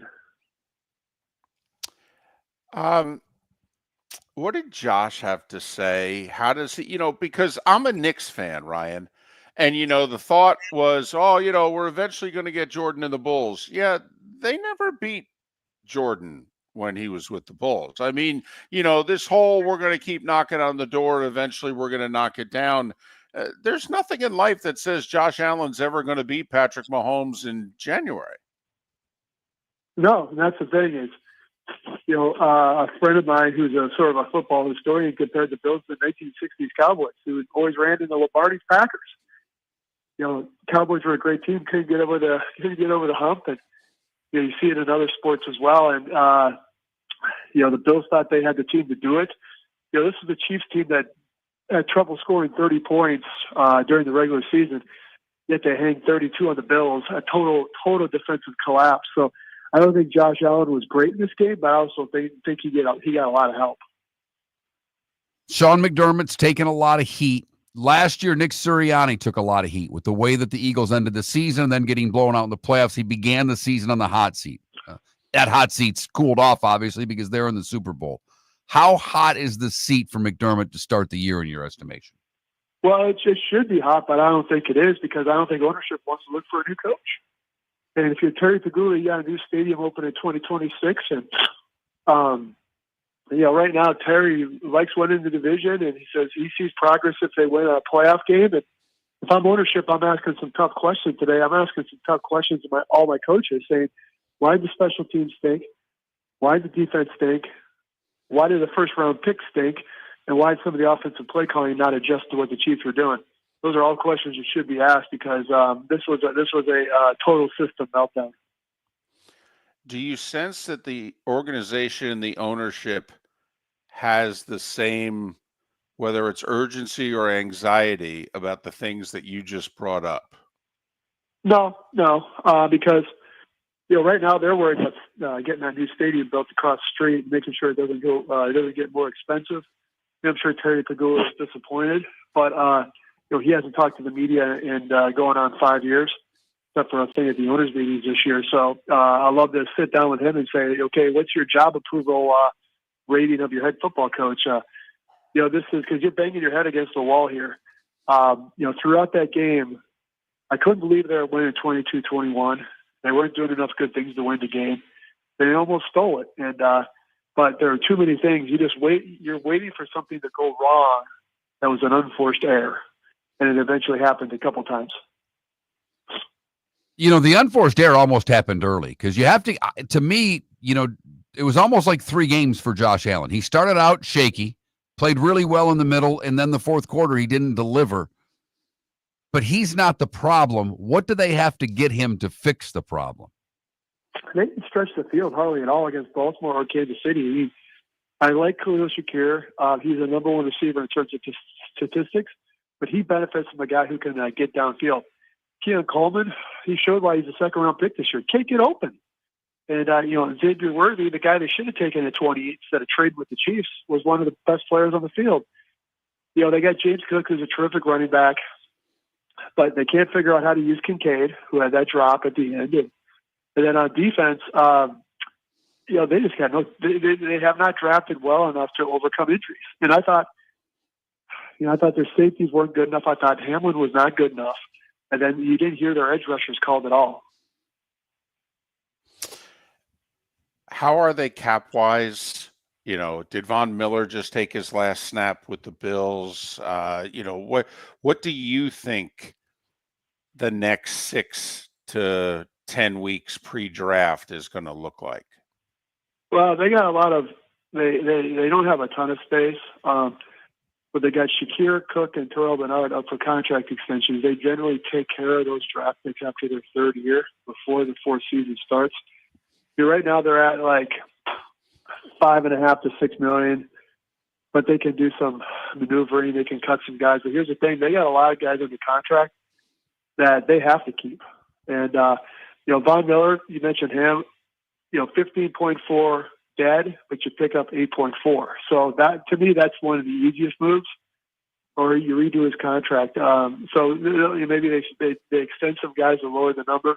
But this is not an off season where you're going to be able to be active in free agency. So I think one of the things they got to do is Brandon being the GM's got to take a swing in the trade market. Trade that first round pick, which 30th, and see if you can get a difference maker that way. And I think Tyreek Hill would be that guy. Wow, that would be interesting. Anybody answer the question as to why Cook only carried it 13 times? I mean, I really thought he was going to carry it a minimum of 23. Every time he carried it, he seemed to do well. The touchdown run was spectacular. How come he only had 13 carries? Yeah, ridiculous that he didn't have more work. And you mentioned you also made some big plays in the passing game. Ty Johnson's the third down guy. They give James Cook a break. Well, you got 2 weeks to take a break after this game. And then also he's not on the field for some of those 3rd and 1 and 4th and 1s. You're basically giving the play away. That's going to be another Josh Allen sneak over the left side. I think that's one of the national narratives for fans who aren't Bills fans who are texting me, friends of mine saying, why didn't they change the call? Go right. And that's going to be one of the memorable conversations and memorable non-adjustments of this game for the Bills. Well, and I don't know if you were aware sitting in the press box, but Nance told the nation at the end of the first half that in the production meeting with Andy Reid and the Chiefs the night before, the Chiefs knew the Bills like to run the sneak over the left guard. Okay, so I mean, we're sitting at home on our couch knowing what the Bills are going to do. The Chiefs, through Nance, let us know they knew what the Bills were going to do. Has that been discussed at all? That how come you didn't run the sneak off the right guard one time? Yeah, I was listening to the broadcast during the game, so I don't have to listen to the cackling media that is Buffalo. So that was a talking point right away. And what's the an old phrase, the definition of insanity? I asked a couple of linemen about it, and they said, "Well, it's not my pay grade." Well, make it your pay grade, because that's what Josh Allen should have said. This isn't working. This was Sean McDermott should have said. Joe Brady, come up with your plan B pronto. So they weren't even close. I mean, it was like running into a wall. 3 of 6 for Josh Allen on 3rd and 1 and 4th and 1 on Sunday night. More misses than he had in the first 19 games of the season combined. Ryan O'Halloran, the Buffalo News. Follow him on X at Ryan O'Halloran. Is the mood amongst the Mafia more anger or sadness?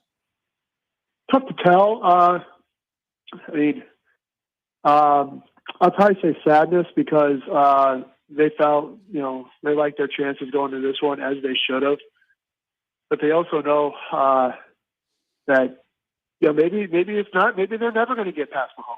Maybe it only takes something like Mahomes getting upset in the earlier round for the Bills to make the Super Bowl, which they would obviously take. So, think about Bills fans, they don't even have the columnist. So I'll take that, so I don't really get a pulse of what these guys are thinking, because they don't complain to me. So, but I'm sure they're licking their wounds a little bit still today, 2 days later. Ryan, we appreciate you making time for us over these last couple of weeks. Good luck these next few weeks, and we'll check in during free agency and the draft if that's okay. All right, if they trade for Hill, I'll be happy to join you. Perfect. Thanks, Ryan. And we will give you credit for it. Ryan O'Halloran, Buffalo News. Mark, it's funny when he said that maybe the only way they get there is if somebody takes the Chiefs out for them. My first thought was when Federer finally won the French, it was because somebody took out Nadal in the quarters, and he never had to play him. And that's how he was able to get his career grand slam, because he wasn't going to beat Rafa and Clay. They've had him at home. They couldn't do it. In the divisional round, yeah. Right? Last year. They obviously can't win. I mean, this is 0 for their last 8 road playoff games. That's a problem. That's a big problem. And I think that they've changed their team to win on the road. When you bring a Cook in that can run the ball, that should give you more opportunities to grind games out on the road. They refused to do it on Sunday. Boy, the Chiefs are living in so many teams' heads. They're in the Ravens' heads. They're in the Bills' head. The Bengals are like, hey, we at least got them once at their place. We just want to play them again. The rest of their division. Right, which they've dominated for nearly a decade now. Yeah. Never mind, what if they beat the Eagles in the Super Bowl for a second time in 3 years? Man, they are just living. They're in fans' heads now, complaining about the officiating, criticize people's girlfriends. I'm sick and tired of you.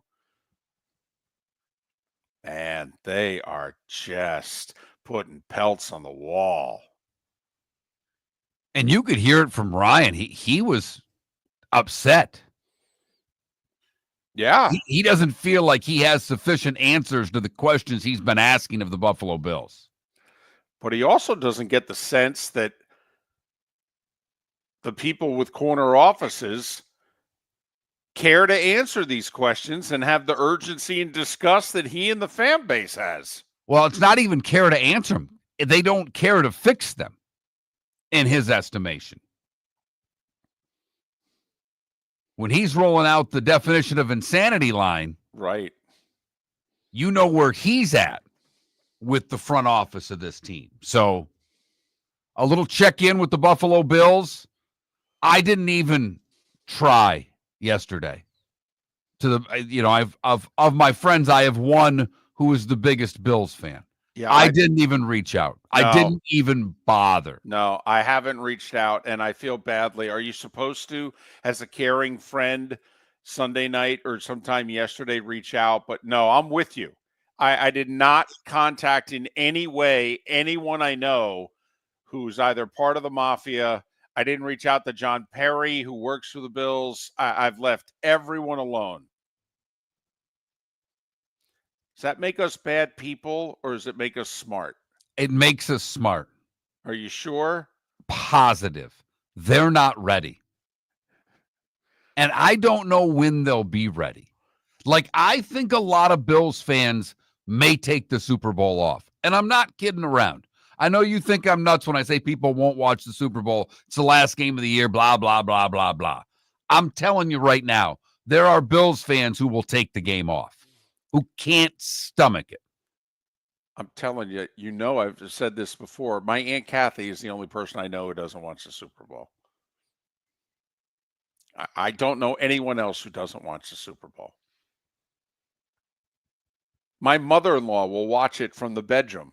Okay, we're 12 feet away in a different room. She won't watch it with us, but she will watch the Super Bowl.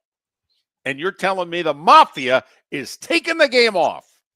Not all of them, but there are some members of the Mafia that I do not believe will be able to stomach the Super Bowl. I really don't. Do we wait for the members of the Mafia to contact us? When do we reach out? Miller and Moulton would like to thank the sponsors that, quite frankly, saved the show in 2024. Whether it was Floor Meisters, American Paint Supplies, Glass Doctor, Molly Maid, Cigar Bar, Sleep Treatment Direct, the Diamond District, and even the Cape Coral Police Department, thank you. We're hopeful of a great 2025, still needing sponsors, so reach out to Miller and Moulton via X at that Mark Miller or the David Moulton, or text us at 21,000. But Miller and Moulton says thank you to our sponsors and to you, our loyal listeners. American Paint Supplies, for nearly 30 years, is your one-stop shop for all your coating needs. If you are a designer, a contractor, a professional painter, or a weekend warrior, American Paint Supplies is the place where experts go to get expert solutions. At 6100 Shirley Street in Naples off of Pine Ridge, American Paint Supplies delivers the best solutions with the best products, with the best support. Meet Gene and his team today at American Paint Supplies. Call 239-566-2700. That's 566-2700 or online at AmericanPaintSupplies.net. The Cape Coral Police Department is growing. They are currently looking for police officers and are offering a $10,000 signing bonus to newly hired officers. If you desire a career in law enforcement, or if you are already in law enforcement and thinking about making a move to a better agency, think Cape Coral Police Department. If you're looking for a police department that is committed to excellence, that invests in the highest level of training, state-of-the-art equipment, and some of the highest compensation in all of Southwest Florida, then the Cape Coral Police Department is for you. Visit capecops.com. That's capecops.com. The world-famous cigar bar started as a neighborhood place in downtown Fort Myers, and now it's a brand, a destination with 4 locations. The original place, Henry Street, Fort Myers, Gulf Coast Town Center, on Southeast 47th Terrace off the Cape Coral Parkway, and the Lounge on West 1st Street in Fort Myers. A place to go, whether you just need a relaxing drink and a smoke after a tough day at work, or a place to go celebrate. From relaxation to celebration, the world-famous cigar bar. Honey, you want to come out? I haven't seen you since Glass Doctor installed our custom shower enclosure. No thanks. Well, you can't keep eating breakfast in the shower, and laminating your magazines is getting expensive. You remember we have guests coming over tonight, right? Oh, I'm sure they'd love to see the shower. It's our neighbors, and I highly doubt they want to be hanging out in our bathroom. The shower's so good, you'll never want to leave. Visit glassdoctor.com today and schedule an appointment online. Is snoring bothering your spouse? Would you like to sleep in the same bed again? Do you know that snoring can affect your sleep cycle and cause lower testosterone levels? At Sleep Treatment Direct, we have easy solutions. We have a simple laser procedure that can improve snoring in 10 minutes. If you would like to get back in the same bed or are looking for a natural way to treat low testosterone, give us a call at 239-444-1741. That's 239-444-1741. Or go to sleeptreatmentdirect.com. That's sleeptreatmentdirect.com. Sleep Treatment Direct. Sleep safe and sound. This is Miller and Moulton.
Do you want to play Cohen for him during the interview or no? No, look, I'm just playing it off my phone, so we'll just let it go. Okay. I got to call him.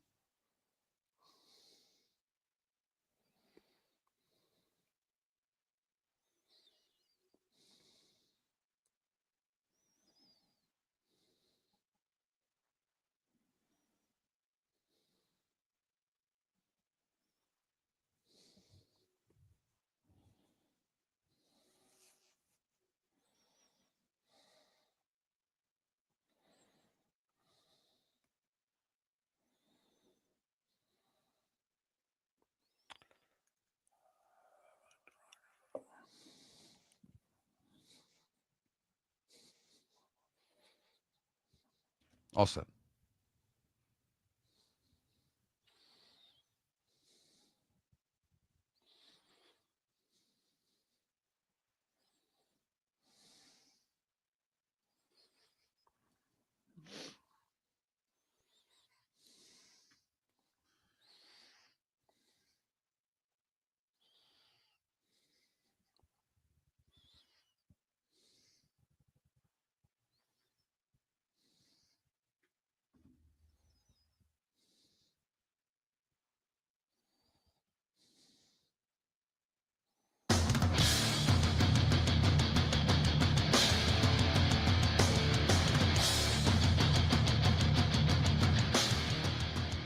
You're listening to Miller and Moulton, coming at you from the Floor Meister Studios. Floor Meisters, keeping it real.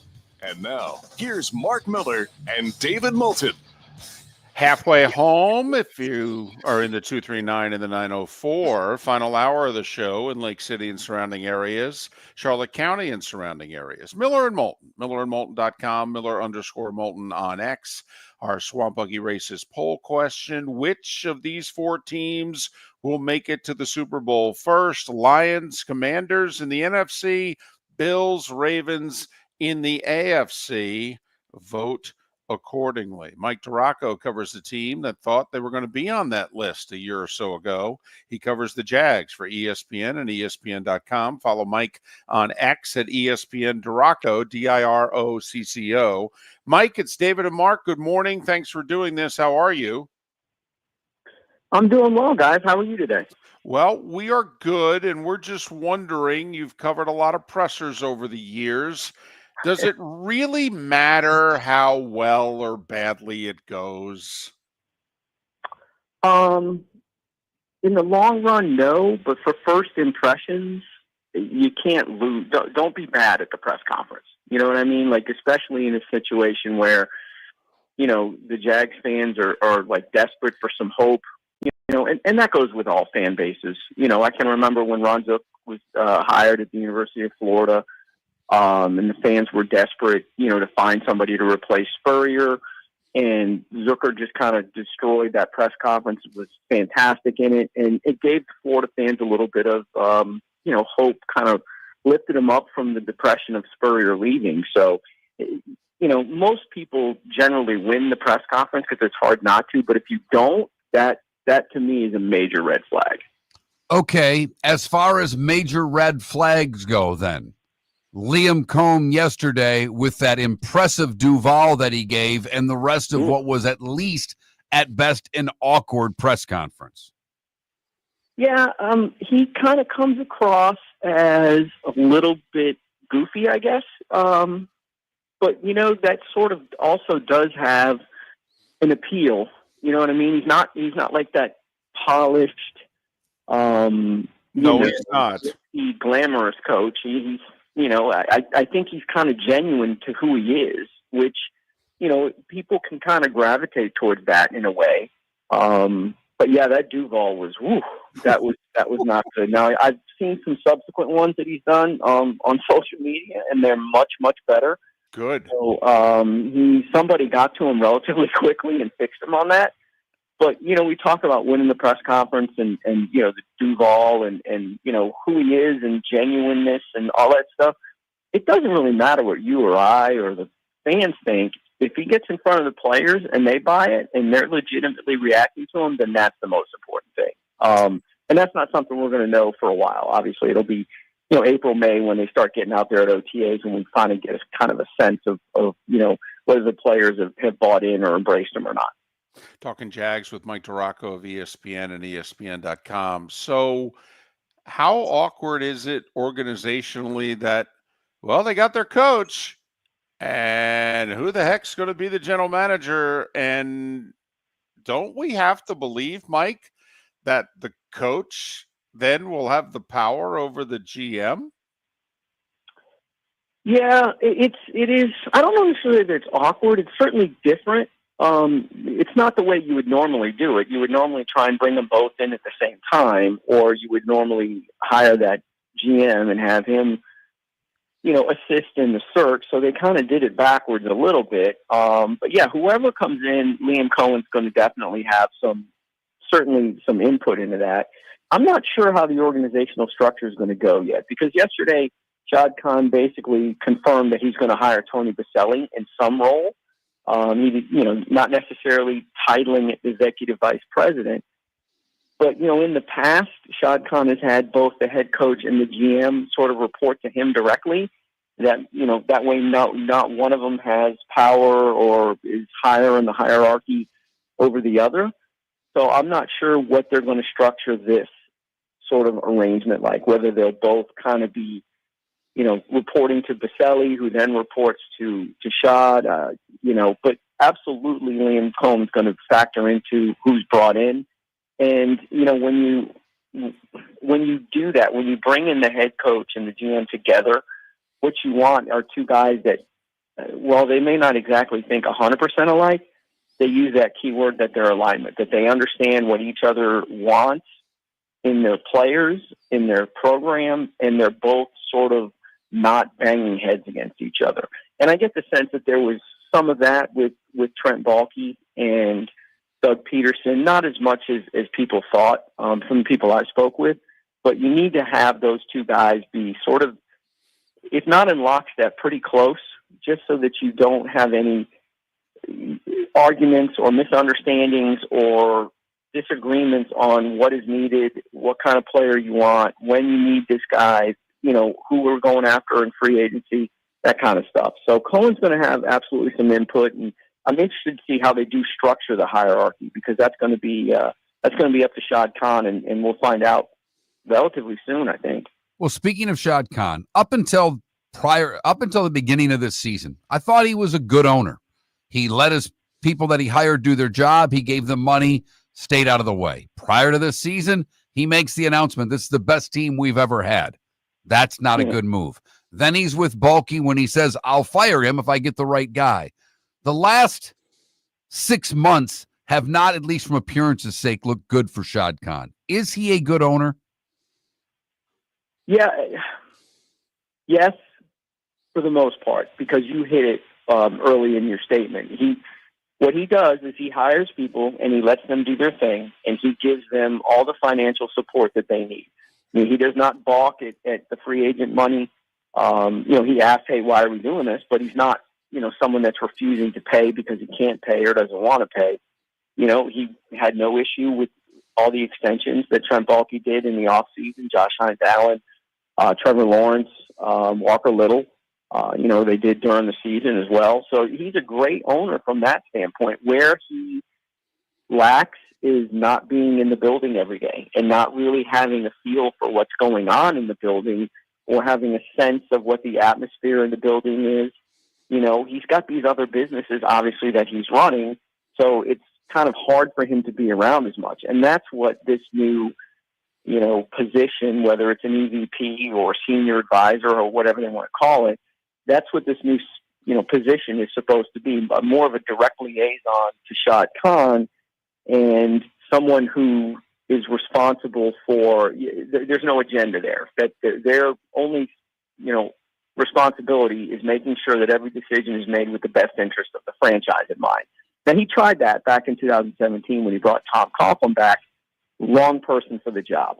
I think that if they had continued with that position and found the right guy in it after firing Tom Coughlin, I think things may possibly have gone a little differently and between then and now, but now it looks like that's what that position is going to be. And the one thing, if you ask coaches and GMs what you want out of an owner, it's willing to spend and lets me do my job. So from that standpoint, he's one of the better owners in the league. So basically, Tony Boselli, in theory, is going to become Chris Spielman, where Spielman is the connection between Brad Holmes and Dan Campbell and ownership. And this way, the owner doesn't have to be there all the time because Spielman is there, and there's always a football guy in the building, et cetera, et cetera. Well, I'm also thinking back then, Mike, to what Tony has thought about the Jags in recent years. I mean, I don't think he thinks they're tough enough. This is a Hall of Fame lineman who lined up on 3rd and 1, 3rd and 2, and they moved the chains. The Jags have struggled on 3rd and 1 and 3rd and 2 for the last couple of years. I got to think if Tony's got a voice, Mike, that Tony's going to want to toughen this team up. No question, 100%. And here's the thing.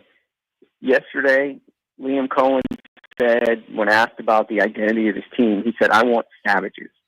I want guys that play to the echo of the whistle, maybe even beyond the echo of the whistle. I want a tough, physical team. I want a mentally tough team.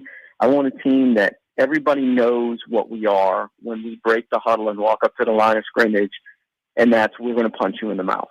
And obviously, as an offensive lineman, like you talked about, that's sort of who he was as a player, Tony Boselli. So, yeah, that's going to be a major priority. And look, if you look at why this season went down the toilet the way it did in 2024, you can point to the fact that this team was not mentally tough, that team was not physically tough, and then there wasn't that strong, vocal, in-your-face leadership that is needed when things start going wrong.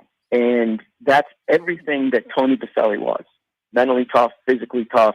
And if something wasn't right, Tony Boselli made sure it got fixed or addressed in the locker room. You didn't need, a head coach to intervene. Boselli and some of the other leaders handled it. So absolutely, 100%. That's going to be the number one priority for Cohen and the GM and Tony Boselli. Get this team physically and mentally tougher. That's a culture fix. That will take time, there's no doubt. When you look at this roster, how many difference makers are there on the Jags roster?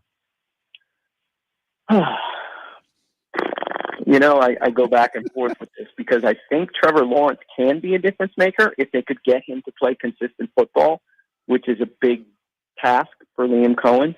But I think Brian Thomas Jr. is a difference maker on offense. And I think if you go to defense, I think if you let Trayvon Walker and Josh Hines-Allen play the positions that they're best at and don't ask them to put on 20, 25 pounds and beef up to play, hand in the dirt 4-3 defensive ends like they did last year, I think those two guys are difference makers. Not sure that there's any other guy defensively that would qualify as a difference maker, which is a problem because if you look at the teams that are playing in the Super Bowl or that played last weekend, they got difference makers all on both sides of the ball, all over the place. And that's the bottom line. They can be physically and mentally tough. They can be consistent with what they do. They can get that short yardage and stuff, but you've got to have difference makers in this league. And they're short. Now, the good thing for them is that there aren't that many difference makers in the AFC South either. Most of them play with the Houston Texans. So, there's a chance for them, even without a ton of difference makers this year, that they could be competitive in that division again. But if you want to be competitive in the AFC, then you better start getting some more talent on that roster.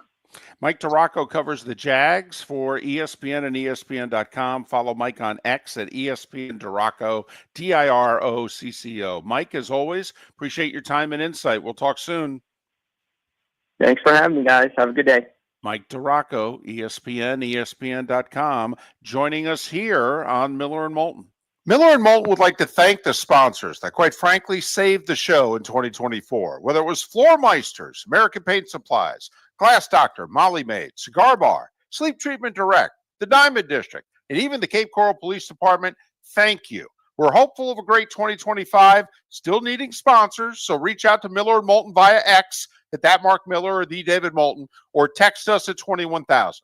But Miller and Moulton says thank you to our sponsors and to you, our loyal listeners. Defining a new era in men's health. Get stronger and healthier at Game Day Men's Health. With our in-house laboratory, get in, get treated, and get back to your passion and purpose. Call 239-427-3441 for our Bonita Springs or Naples location to set up your free testosterone test and consultation. Mention Miller Moulton Radio Show for a 10% discount on your service. Start living your best with Game Day Men's Health, Bonita Springs and Naples. Call 239-427-3441 today. American Paint Supplies, for nearly 30 years, is your one-stop shop for all your coating needs. If you are a designer, a contractor, a professional painter, or a weekend warrior, American Paint Supplies is the place where experts go to get expert solutions. At 6100 Shirley Street in Naples off of Pine Ridge, American Paint Supplies delivers the best solutions with the best products with the best support. Meet Gene and his team today at American Paint Supplies. Call 239-566-2700. That's 566-2700 or online at AmericanPaintSupplies.net. Gentlemen, as your wife mentioned getting new flooring, but you don't want to go through the hassle, well, go see the Floor Meisters in Naples next to Costco. They understand your time and money are important,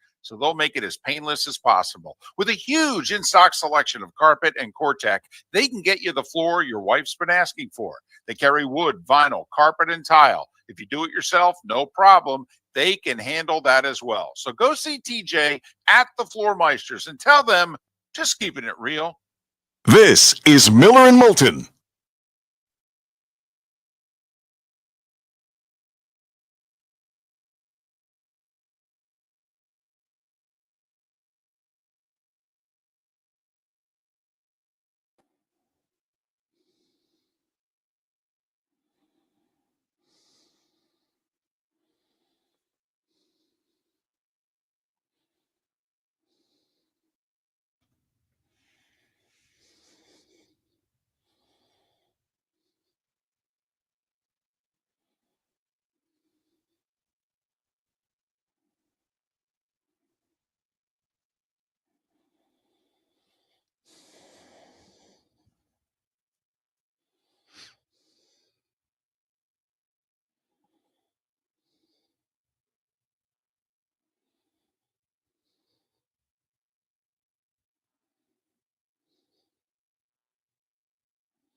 Well, for those that are out on Trevor Lawrence, and I get it, here's the problem.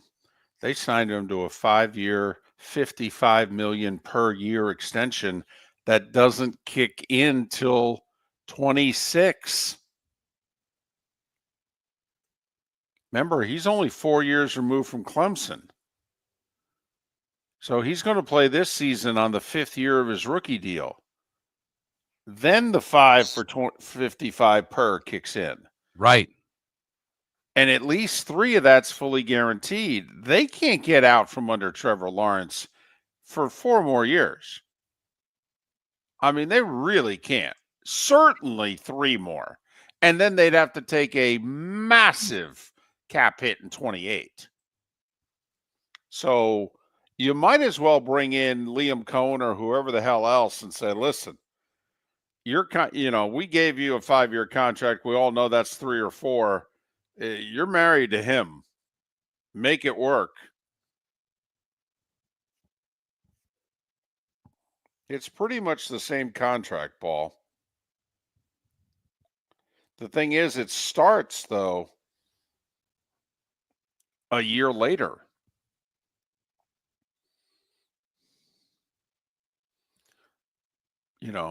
Tua was a draft earlier than Trevor.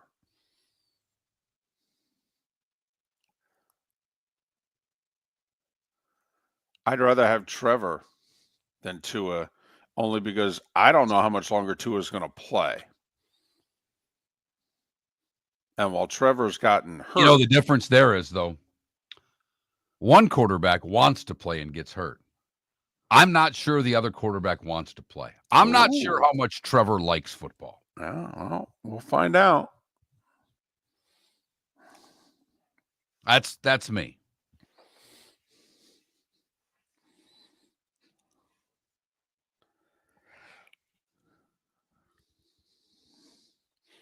Well, the difference though, RCB, is Dak's situation starts immediately.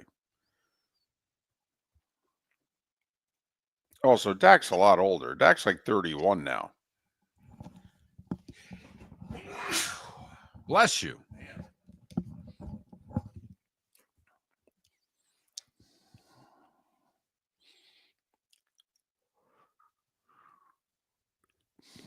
I will say the one nice thing about the wife being gone is that when I get up in the morning, I don't have to poke around and not turn lights on and not turn the house on. I'm up. We're all up.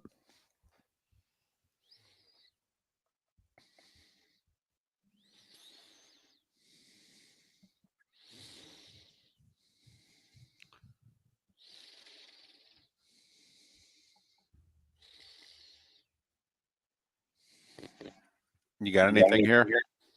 I thought we'd talk about Jarrett's press conference yesterday. Okay.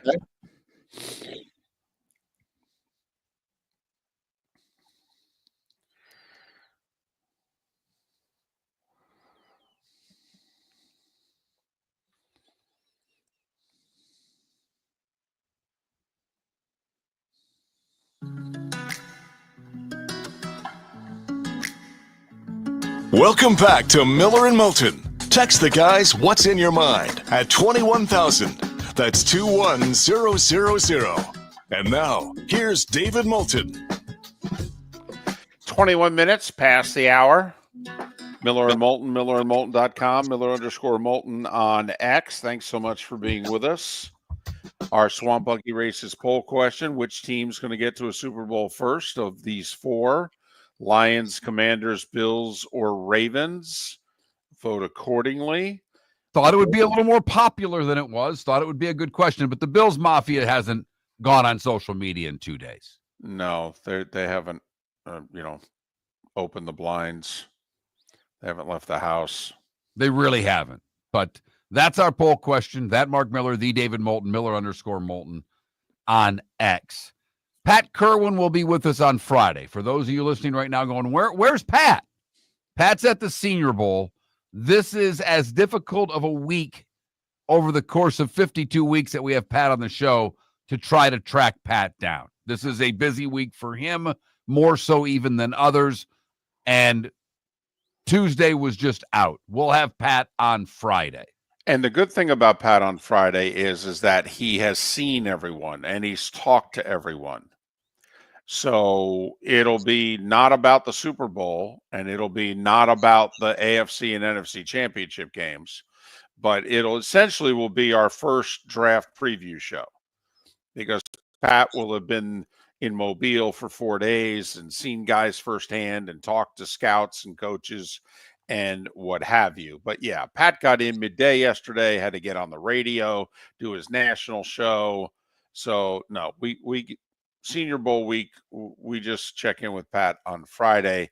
Pat, along with David Samson, Ryan O'Halloran, Mike DiRocco already, and Scott Jackson coming up in 15 minutes, joining us on the American Paint Supplies hotline, your one-stop shop for all your coating needs. So, coaches' press conferences were yesterday. Liam Cohen did not have the best presser in our estimation. No, he was awkward. Getting comparisons to Adam Gase. That's beyond awkward. That's bad. That's not good. Aaron Glenn, by all accounts, like so many Jets press conferences, he did well at the press conference. Let's see how he does in the regular season. He pounded the desk once. He threw in a couple expletives. Okay, yeah. Okay, and not only that, he seemed authentic when he said, this is the job I wanted, because he was a first-round pick of the Jets. He played there 8 years. Listen, you want to touch a fan? Aaron Glenn brought up losing the 1998 AFC Championship game in Denver and said it still bothers him. I still want to get back. There you go. There you go. You want to touch a fan's heart? Tell them you're still bothered 26 years later by a loss. They can relate to that. And it's the one thing that players are genuine about. And coaches, players becoming coaches. But they remember losses. It's the line out of Rounders. You ask the poker player about their winning hands, they all can tell you the bad beats that they had.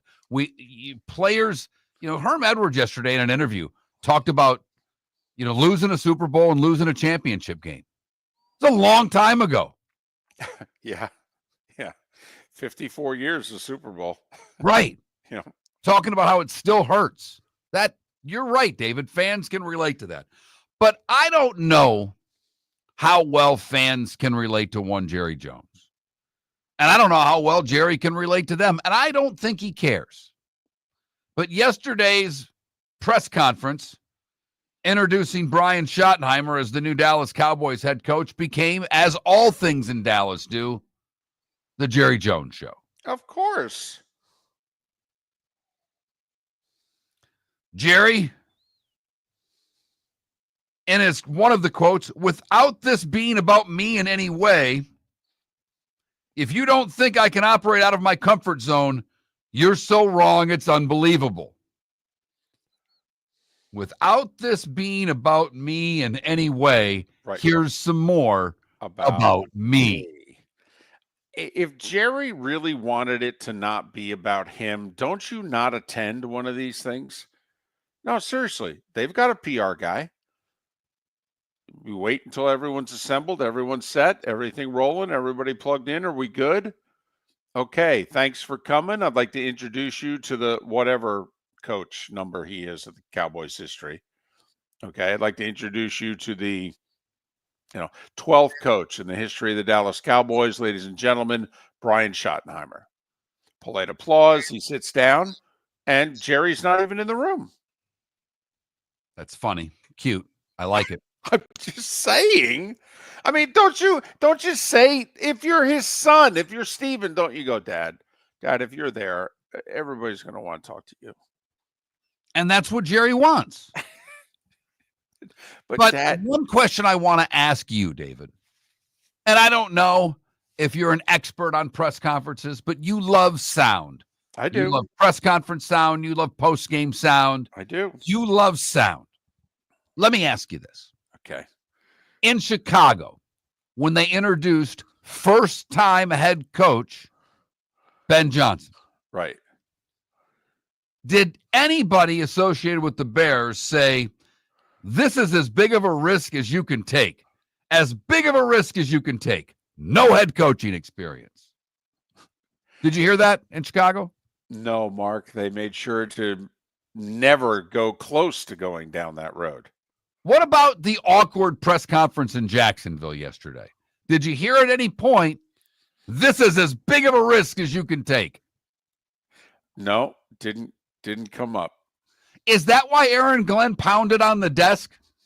Because someone said this is as big a risk as you could take? No, he was just excited. So is Jera already trying to give himself an out before he even hires this guy? Or before he's even coached a game? This is as big of a risk as you can take. Then he repeated himself and followed it up with no head coaching experience. Well, Jera, Jason Garrett didn't have any head coaching experience either. You hired Dave Campo, and he didn't have any head coaching experience. I mean, you've gone down this road. Chan Gailey you hired. He didn't have any head coaching experience. All right. Switzer had never been in the NFL before. I mean, you've gone down this road before. But, yeah, Jera is all about Jera. Enough about me. You talk about me for a while. Not only that, he's not looking good. He's looking old. The hair looks terrible. I mean, he's just not looking good. He's old. Yeah, I know. But Pete Carroll's 73. Jera's like 8-9 years older than Pete Carroll. That's an eternity. I'm sorry. That is, when you get to be that age, the difference between being in your 80s and your 70s is a lot, David. Okay. But How much older does Jarrah look than Pete Carroll? 47 years. That's how much older he looks. Now, comparing you to Pete Carroll, that's a bad comparison. There It aren't is. many people in their early 70s who look as good as Pete Carroll. Actors and actresses who have been taking Botox for 30 years don't look as good as Pete Carroll in the early 70s. I got it. But still, Jarrah, you look old and tired, and quite frankly, now that makes us look old and tired. Just stay out of the room, man. Not going to do it. You don't have to be seen on radio. Do your weekly hour on the radio from your office. You don't have to be seen. No, man. It's amazing you should see after a Cowboys game. All right. Jarrah outside the locker room and the crowd of media around him talking to him. And you literally laugh and go, there aren't that many media in the locker room talking to everyone in there. No, because what does the media want? A great quote. Yeah, access. Good, bad, indifferent. They just want a great quote, and Jarrah can provide that for them. And he is running the franchise. I Yes. mean, it's not an opinion. It's the guy actually calling the shots. Miller and Moulton. Scott Jackson will put the Commanders' season to bed and where they go from here. Scott Jackson next on Miller and Moulton. Miller and Moulton would like to thank the sponsors that, quite frankly, saved the show in 2024. Whether it was Floor Meisters, American Paint Supplies, Glass Doctor, Molly Maid, Cigar Bar, Sleep Treatment Direct, the Diamond District, and even the Cape Coral Police Department, thank you. We're hopeful of a great 2025, still needing sponsors, so reach out to Miller and Moulton via X at that Mark Miller or the David Moulton, or text us at 21,000. But Miller and Moulton says thank you to our sponsors and to you, our loyal listeners. Do you have a sleep problem but don't want to wear a CPAP mask? This is Mark Miller for Sleep Treatment Direct. The mask wasn't working for me, and I didn't think I had an alternative. I do. We all do. They have such simple alternatives with greater success than the mask. Visit sleeptreatmentdirect.com. That's sleeptreatmentdirect.com. And if you are like me and your CPAP machine isn't working for you, it's time for a change. Call 239-444-1741. That's 239-444-1741. Sleep Treatment Direct. Sleep safe and sound. American Paint Supplies, for nearly 30 years, is your one-stop shop for all your coating needs. If you are a designer, a contractor, a professional painter, or a weekend warrior, American Paint Supplies is the place where experts go to get expert solutions. At 6100 Shirley Street in Naples off of Pine Ridge, American Paint Supplies delivers the best solutions with the best products with the best support. Meet Gene and his team today at American Paint Supplies. Call 239-566-2700. That's 566-2700 or online at AmericanPaintSupplies.net. Mark Miller for Molly Maid. Why Molly Maid, you ask? Trust. Moulton was a customer for 15 years. Affordability.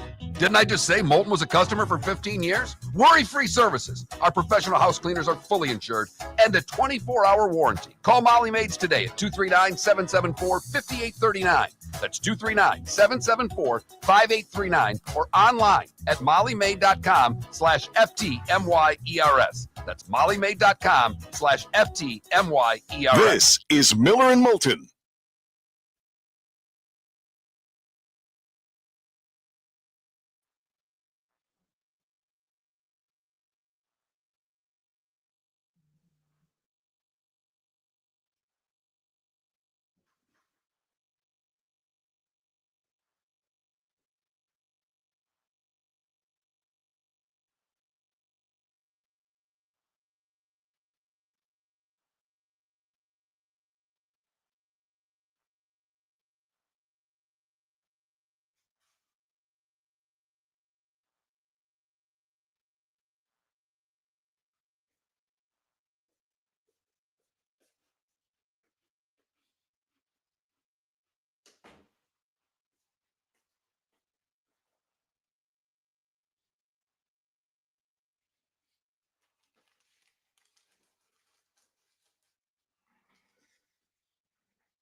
Remember, it's just the bonus hour.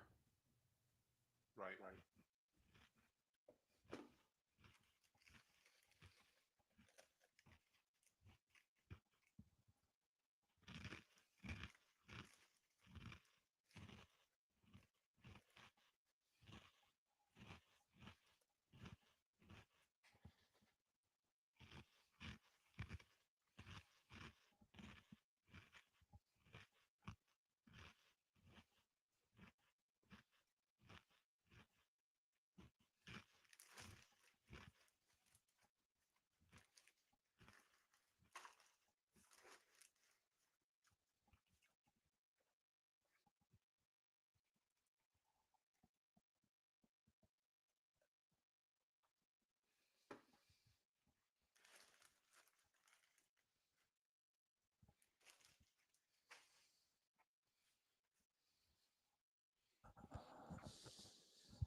Scott is on.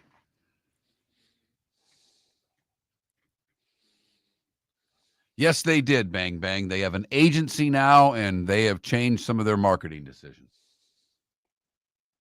You want to sponsor it? It's available.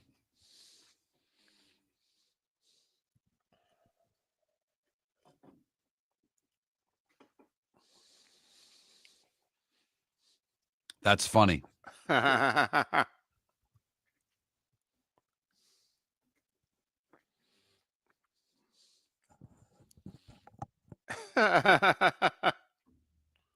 is funny. We could ask David Samson.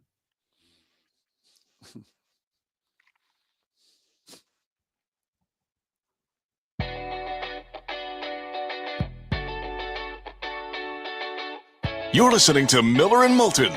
And now, here's Mark Miller and David Moulton. 22 minutes till the top of the hour.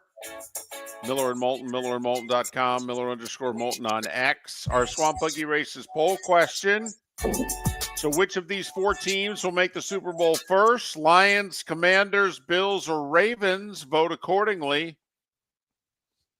Scott Jackson crushing it. Afternoon drives, 94.1 ESPN. Also part of the Commanders Radio Network. Kind enough to join us once again. Follow Scott on X at Jackson Sports. Jackson Sports.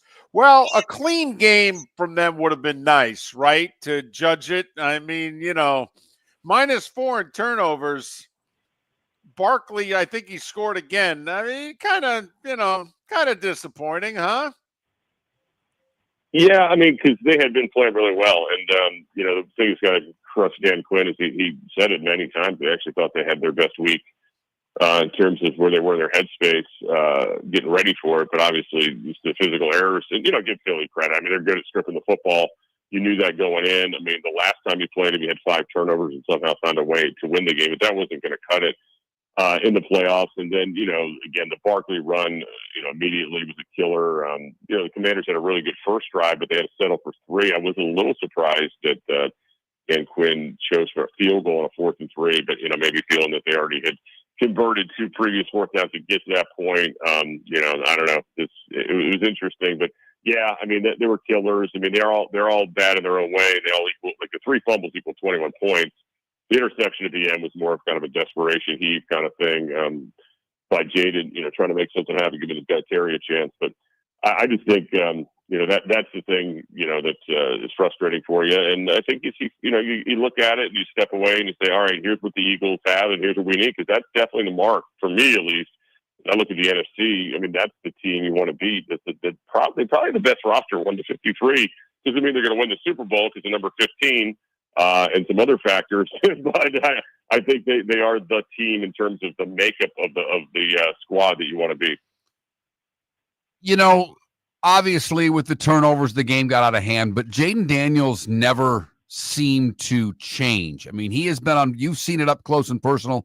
Unflappable has been a word used with Daniels often. He was that way as he was trying to lead them back. He didn't have enough with what went on in that game, but he didn't really change who he was throughout that game, did he? No, and he was really accurate. I mean, think about some of those fourth down throws he threw to Ertz in particular, some of the balls that were really placed where only his guy could get to them. You also noticed watching that game, there was not a ton of separation for Commanders, pass receivers, right?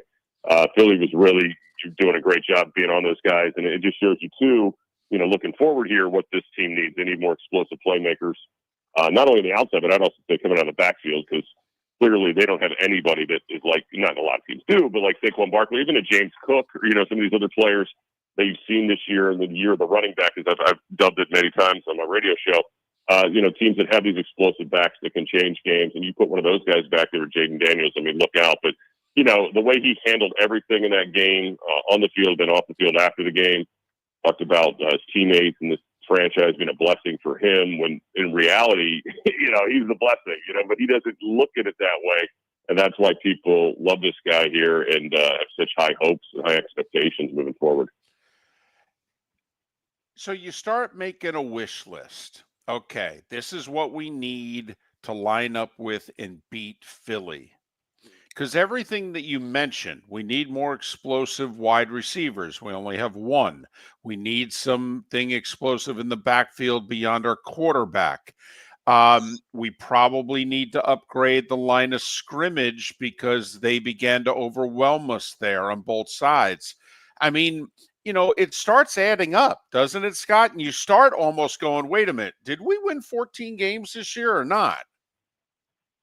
Yeah, I mean, that's how tough a league is. When you have a year like this, you can't really ask many questions in the middle of it, how it's working. And look, the reality is they have a last place schedule. We all understand that. They will not have a first place schedule despite winning 14 games, which is a good thing. But as we also know, a lot of times these schedules, the formulas work out in a weird way, because teams probably thought Washington was a big break this year when they had them on their schedule.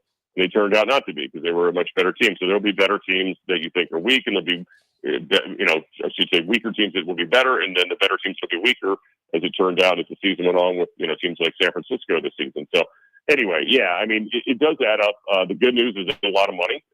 They also showed last year they could plug a lot of holes in a hurry with, a 60% roster turnover with, what Adam Peters and his staff were able to do. There's also some guys here, I think, they're almost like free agent acquisitions with a full off season with this team. I think, your rookie left tackle, if you feel like he's the guy, you got to feel good about a full off season with him here. Certainly Marshawn Lattimore's got a lot more in the tank. I think if he could just have a healthy off season and learn the system. And I do think the other part of it, guys, is, I think there is talent on the defensive line. I can't prove it with the way the Eagles ran the football on them. And some of that's in the linebackers and the safeties coming down too, and run support. But I think that's something they got to look long and hard at. I mean, because this is essentially what Dan Quinn's defense from Dallas, and we saw what happened there over the years when they got housed. It was because teams could run the football on them. And if you're not playing from ahead, this defense tends to be vulnerable if you're facing strong run teams, and not even great run teams, just teams that are committed to it. So I think that's something they got to look long and hard at. And they got to figure out, is that a personnel issue? Is it a scheme issue? What exactly is it that has caused it not just to happen here, but to also happen in Dallas over the seasons they were there? Scott, the thing that I look at with this team, though, is last year, obviously Daniels wasn't there. Quinn was a first-year guy. So getting free agents to buy into commitment, you have to pay free agents to do that. And not saying that you don't have to pay them now, but I would think for the first time, Scott, when's the last time Washington's been a free agent destination that players are going to go, I want to play there? Yeah, that's been a long time. Usually the reason they wanted to play here was because they overspent market value, market price, like by a lot. When the former owner was here, he was famous for that, and it never worked out. I mean, they were an awful free agent team. I mean, there's a few success stories, one of which is in our radio booth every week, London Fletcher, but that was when Joe Gibbs was here. But most of the time, they did a lousy job in that era of free agency. This year, they didn't overspend. Aluvu was kind of, a higher price guy, or a 3-year guy with high price. But then they had a lot of 1 years, Jeremy Chin, obviously, and Bobby Wagner were 1-year guys. Zach Ertz was a 1-year guy. Mariota, and he was very important to them with the role he played, not only off the field for Jaden, but he came in some ball games and played very well for them. So, yeah, I mean, that's the thing that'll be interesting, when you look at some of the top free agents. I don't know if they're going to, how they value or look at T. Higgins. On the surface, it looks like a guy that'd be a hell of a compliment for what Terry McLaurin does with his size and his hands. It could be really interesting, but I don't know what they want to invest in that position. Do they think that's too much? Obviously, they balked at some discussions, with Brandon Ayuk this offseason when all that drama was going on. So I'll be interested to see how they look at it. Is running back something you get in the draft? It seems like there might be some opportunities there. I think a young tight end could be had in the draft too, potentially. So there's some interesting options here for them, but a lot of it centers around the quarterback and obviously making life easier for Jaden Daniels, because you left that game on Sunday feeling like they let the rookie down a little bit with their performances around him. You remember in Moneyball, the scene, Brad Pitt and the guy playing David Justice, and which he said, David, you want to hang around as long as possible, and I want to suck the last thing that you got in you. And don't the Commanders have to take a tough look and wonder, how much more does Bobby Wagner and Zach Ertz have in them? Like, Zach Ertz was damn near out of the league 2 years ago. Yeah. I mean, to me, Daniels has made Zach Ertz because Kyler Murray didn't. And I'm just wondering, Scott, you got probably the last very good year Bobby Wagner's got in him. You got probably the last very good year Zach Ertz has in him. But do you really want those guys in 2025, if you know what I mean? Or do you just want to thank them for their year and we got to do better? Yeah, it's a great question. To remember, Adam Peters, as much as been made about his time in San Francisco, he was in Denver before that with that Super Bowl team. But we're really cut his teeth. And if you really get to know what little Adam Peters will let you in on, because he's very guarded, is he is a guy that is very much based in the Patriot way. Like his mentality, the way he handled that press conference yesterday, nobody left that press conference having any idea what the Commanders are thinking about where the roster is currently off of anything Adam Peters said. He's great at that. He's great at saying stuff but not saying anything. And I think that's why, what you say is not out of the realm of possibility, which is they'll just look at Zach Ertz and Bobby Wagner and say, hey, you guys are great for what we needed for now. See you later. I would think Wagner more so could be back, if he wants to play, by the way. And I don't know if we got that answer from him yesterday. We got it from Ertz. He does. Because of his long-standing relationship with Dan Quinn, obviously going back to Seattle and what he feels like he can help in the locker room as much as he can help on the field. I mean, he was a second-team All-Pro this year. But Ertz, we had this conversation in the postgame after the game. Like, you're better off coming into next year if he's not your number one tight end, right? You've had probably a better offseason if you've got, some kid either from the draft. I mean, there's a few stud tight ends in this draft. Obviously, the Mackey Award winner, Warren from Penn State. There's Fannin from Bowling Green, who's probably not a first rounder, but maybe his first round talent. I mean, there's a lot of interesting prospects out there. If you want to go that route, and then if they came in and Ertz took more of a tight end 2 role with you as a pass catcher, that'd be interesting. Now, the thing with Ertz that they did a great job of hiding is he's clearly never been known for his blocking ability, right? So they hid that well with John Bates out there. And they saw this kid, Ben Sinnott, who caught the fake punt this weekend that he drafted out of Kansas State. There's a big offseason for him to really, jump forward, I think, as well. So there's some interesting questions to be asked there. And I don't think we got anywhere close to what the team's thinking in terms of the answers yesterday. Scott, thanks for making time for us. All right. This is going to be the best offseason for you in 30 years. All right. Ending on an ups. I mean, it's like really the most important offseason in 30 years too, because they have a real foundational piece to work around here, and they've got to make sure they hit it right. I mean, you can't squander this opportunity. Scott Jackson, 94.1 ESPN in the afternoons, and then the Commanders Radio Network. Follow him on X at Jackson Sports. Scott, all the best to you. Safe travels with your Old Dominion work, and we'll talk again. All right. Thank you, guys. Appreciate it as always. Scott Jackson, kind enough to join us once again here on Miller and Moulton. Joining us on the American Paint Supplies Hotline, your one-stop shop for all your coating needs. So think about that.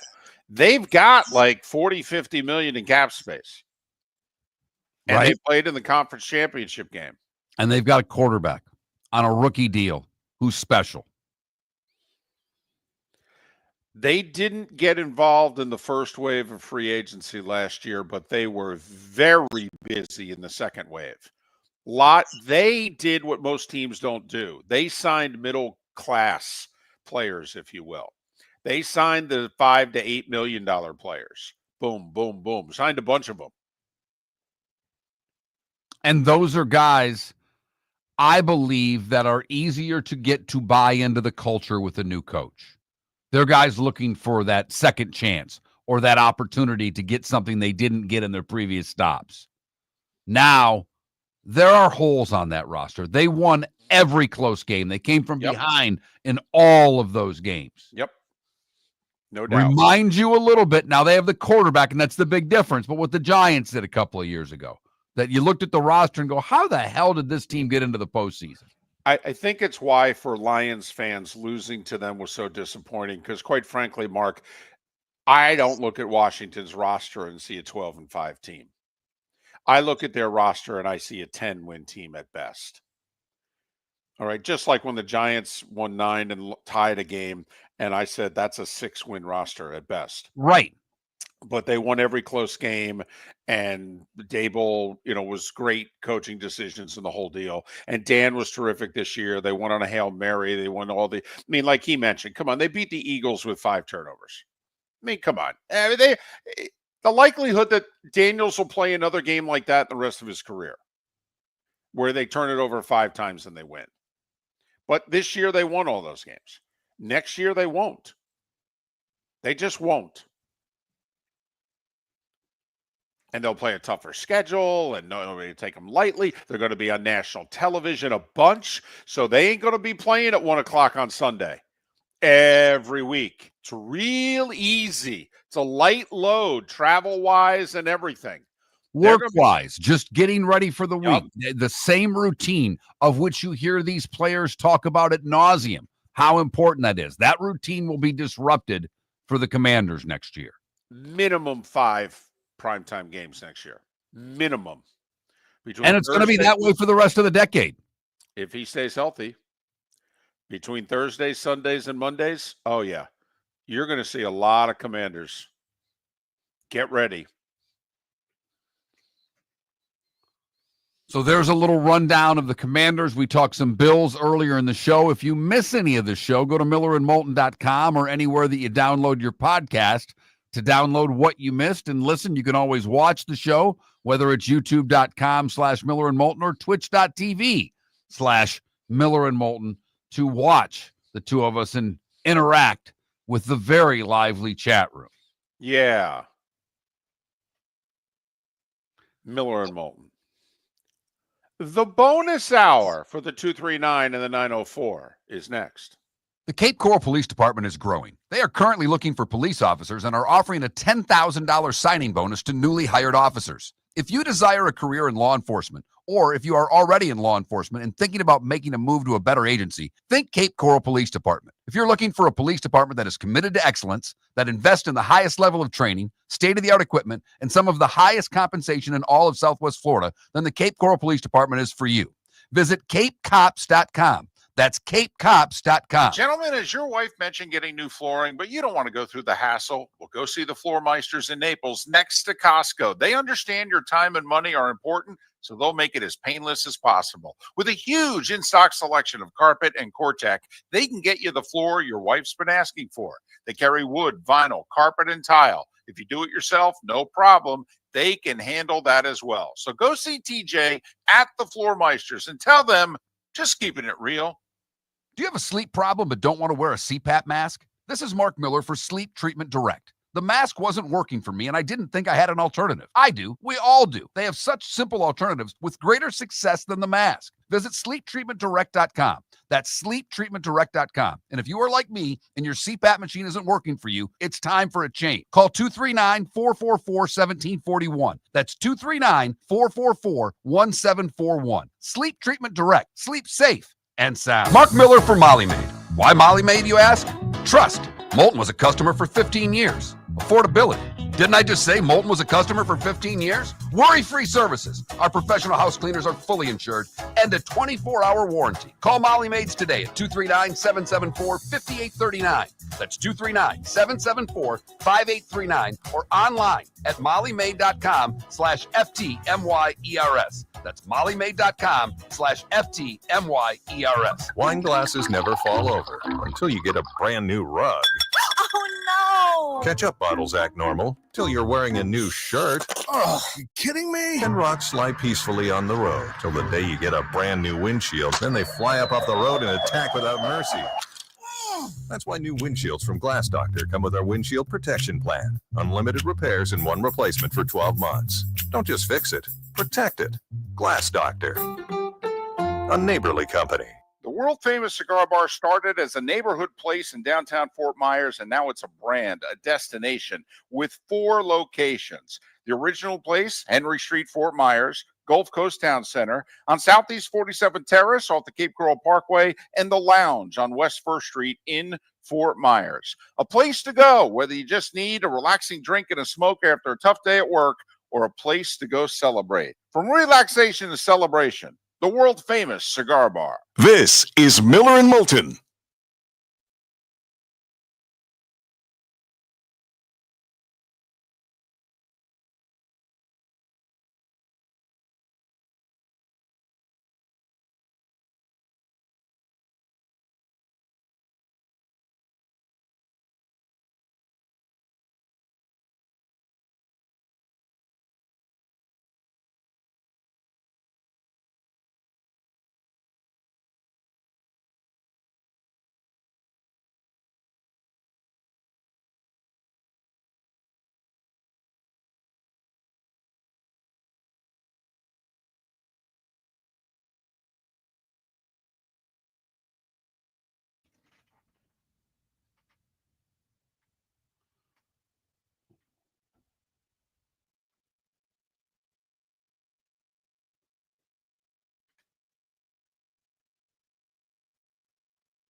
Thank you.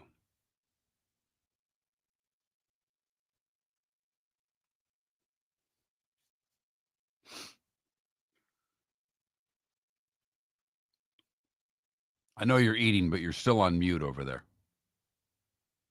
Okay. Really? Really? Give me that indignation. Like, I'm so unbelievable.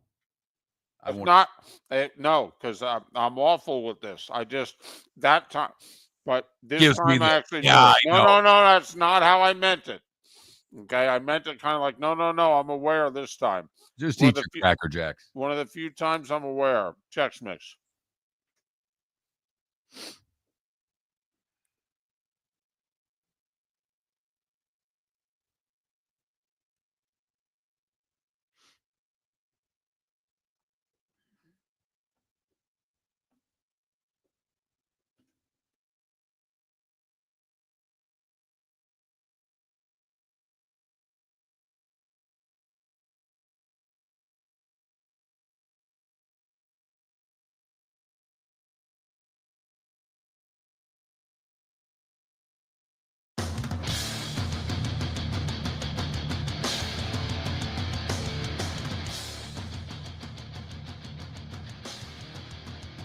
You're listening to Miller and Moulton, coming at you from the Floormeister Studios. Floormeisters, keeping it real.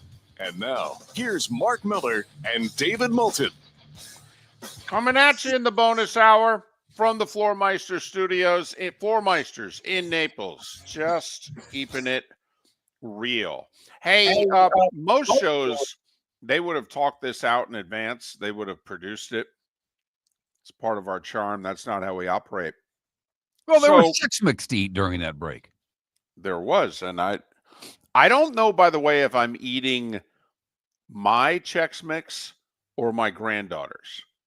Apparently, my granddaughter only likes half of the Chex Mix, and I guess my wife, anything for the granddaughter. Right.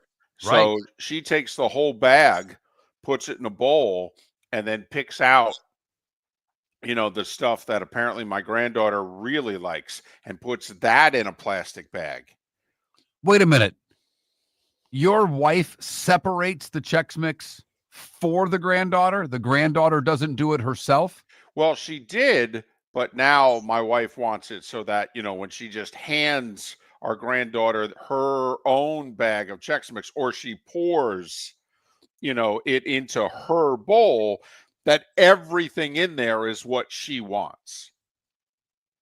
That God forbid the soon-to-be 3-year-old has to pick out some of what she doesn't want. Right, Mark. No, we're trying to raise them as soft as humanly possible. That's it. That's the job these days. Right. That's what we're trying to do. So I, of course, it's Chex Mix. It's fair game. And so I've been yelled at here recently going, well, you ate your granddaughter's Chex Mix. I'm like, first off, it's in my house. It's my Chex Mix.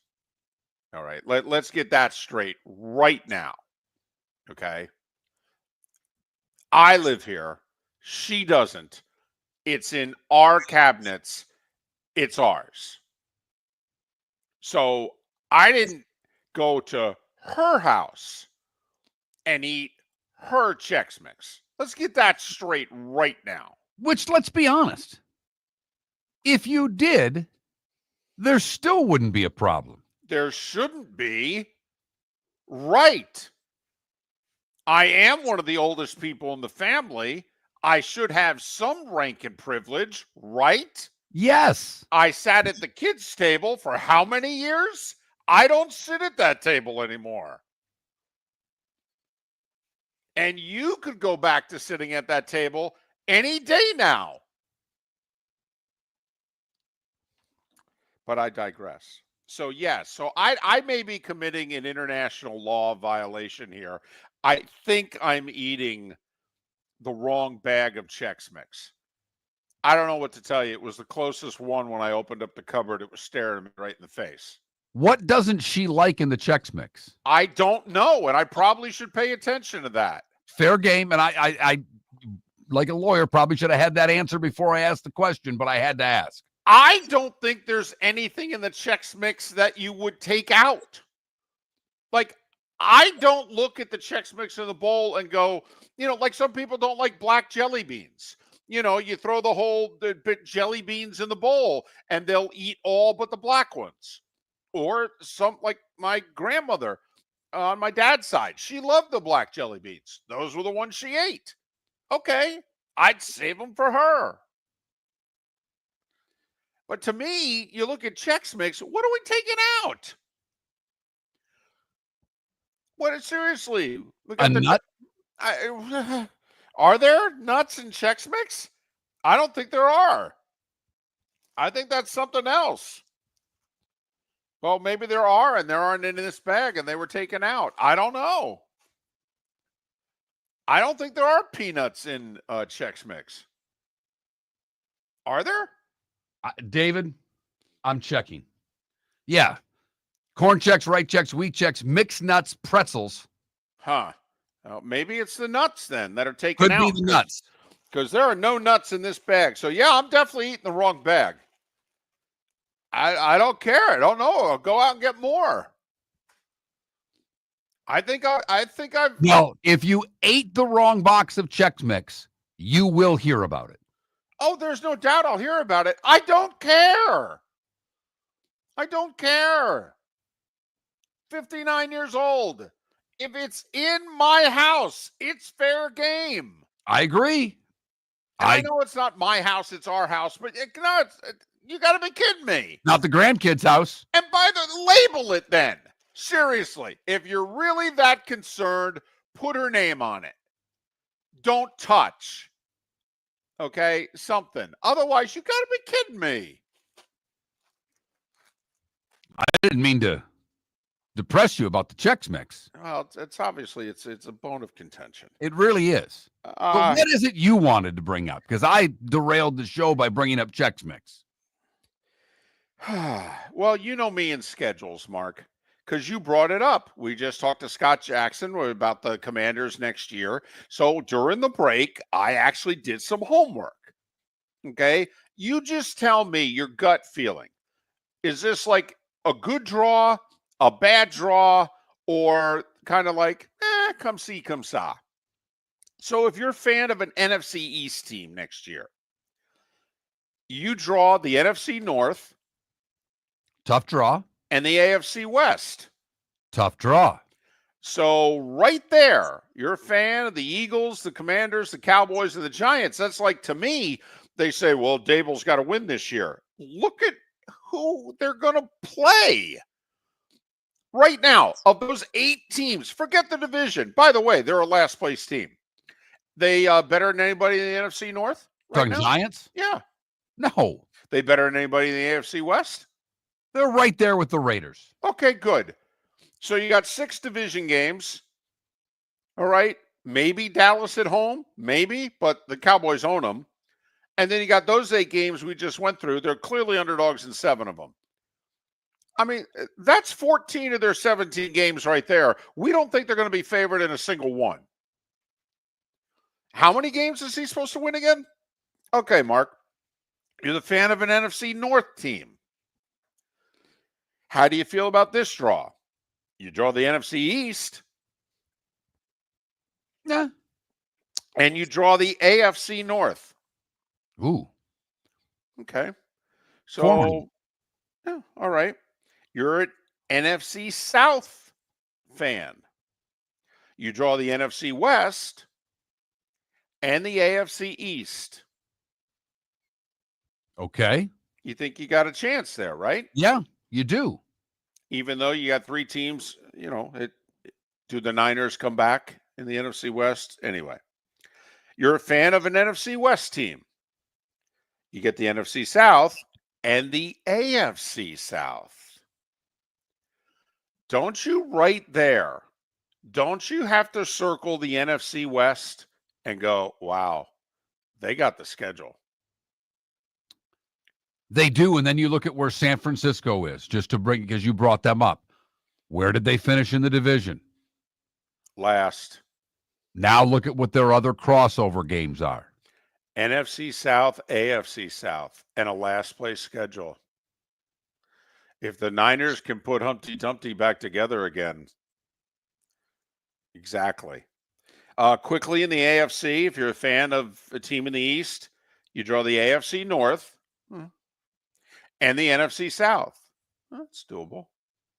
So, you got something to work with there, maybe a little bit.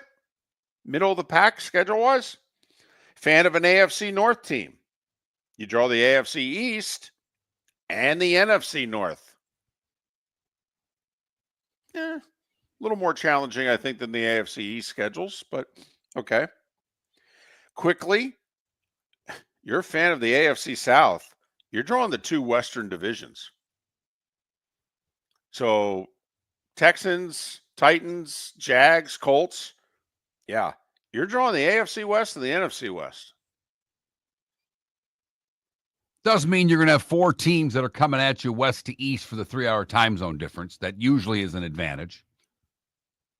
And you could be traveling too. Like You will be. Like Jacksonville next year, I think, has 4 trips out west. Not to mention 2-way east because they'll play in London.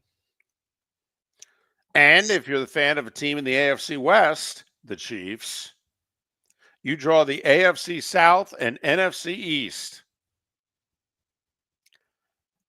I think the two Western divisions draw the schedules right now. You know, we haven't had free agency, haven't had the draft, injuries, the whole deal. But right now, quote unquote, on paper, going into next season, don't you feel good from a scheduling standpoint if you're a fan of teams in either Western division?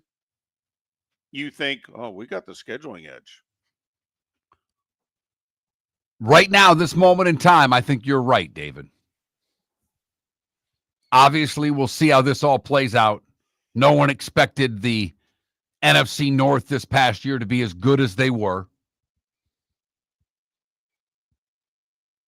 And there'll be a surprise division like there always is. Right. No one thought the Niners would finish last. No one thought the Commanders would win 12. Right. But just right now, our gut feeling, looking at the teams, how they finished last season, how we feel about them heading into this offseason, it does seem as if the two Western divisions have a scheduling edge next year. We'll see how it plays out. It's always good. I'm glad the Chiefs get a break. They deserve one. There's no doubt. And there's a team that deserves a break. Been hampered by bad officiating. Oh, I didn't even go there. You know, unlucky in all these one-score games, unable to come from behind. Right. Lack of coach and a quarterback. You want them to have a break or two. They have overcome a lot. They really have. There is no question about it. By the way, how many Hall of Famers on the Chiefs right now? Andy Reid, Patrick Mahomes, Travis Kelce. Is Jones a Hall of Famer? I don't think so. He's a very good player. Is he on his way to being a Hall of Famer? I don't know. I think he's in his early 30s. I know. Or right around 30. So now it helps. He's going to be on how many, he's going to win X number of rings, and goodness knows that helps you. And he will have been their best player on that side of the ball for damn near every one of those teams. So maybe. But they've not been the Pittsburgh Steelers of the 70s, if you will, where there are 8-9 guys that you said were Hall of Famers. Right. Miller and Moulton. Thanks so much for listening. American Paint Supplies, for nearly 30 years, is your one-stop shop for all your coating needs. If you are a designer, a contractor, a professional painter, or a weekend warrior, American Paint Supplies is the place where experts go to get expert solutions. At 6100 Shirley Street in Naples off of Pine Ridge, American Paint Supplies delivers the best solutions with the best products with the best support. Meet Gene and his team today at American Paint Supplies. Call 239-566-2700. That's 566-2700 or online at AmericanPaintSupplies.net. Wine glasses never fall over until you get a brand new rug. Oh, no! Ketchup bottles act normal till you're wearing a new shirt. Oh, you kidding me? And rocks lie peacefully on the road till the day you get a brand new windshield. Then they fly up off the road and attack without mercy. That's why new windshields from Glass Doctor come with our windshield protection plan. Unlimited repairs and one replacement for 12 months. Don't just fix it, protect it. Glass Doctor. A neighborly company. Gentlemen, as your wife mentioned getting new flooring, but you don't want to go through the hassle, well, go see the Floor Meisters in Naples next to Costco. They understand your time and money are important. so they'll make it as painless as possible. With a huge in-stock selection of carpet and Core-Tech, they can get you the floor your wife's been asking for. They carry wood, vinyl, carpet, and tile. If you do it yourself, no problem. They can handle that as well. So go see TJ at the Floor Meisters and tell them, just keeping it real. The Cape Coral Police Department is growing. They are currently looking for police officers and are offering a $10,000 signing bonus to newly hired officers. If you desire a career in law enforcement, or if you are already in law enforcement and thinking about making a move to a better agency, think Cape Coral Police Department. If you're looking for a police department that is committed to excellence, that invests in the highest level of training, state-of-the-art equipment, and some of the highest compensation in all of Southwest Florida, then the Cape Coral Police Department is for you. Visit capecops.com. That's capecops.com. This is Miller and Moulton.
Is Genty Barkley. That's laugh out loud. I mean, laugh out loud.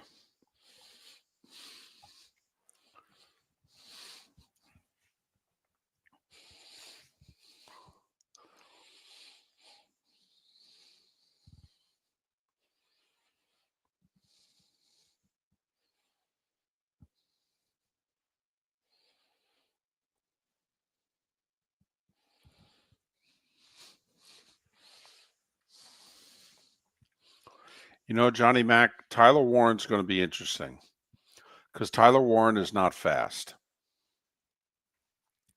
And can you be a not fast tight end and dominate?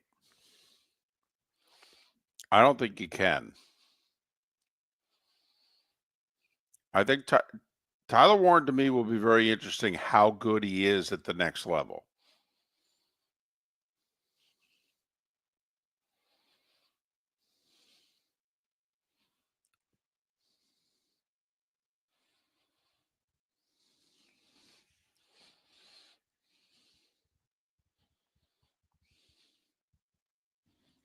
Now gets in the right offense, like gets in the Chargers offense.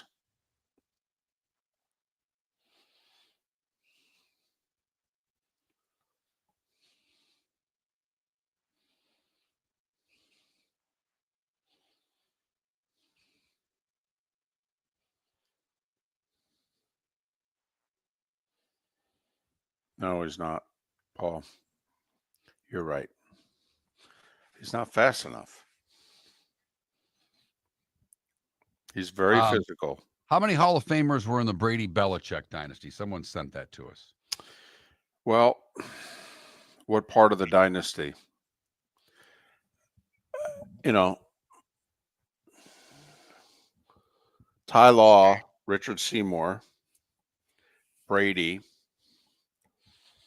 I mean, you know, Moss was there a few years. I don't think any of the offensive linemen are going to get in.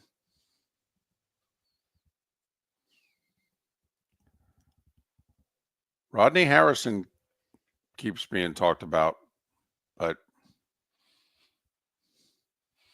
Gronk, obviously.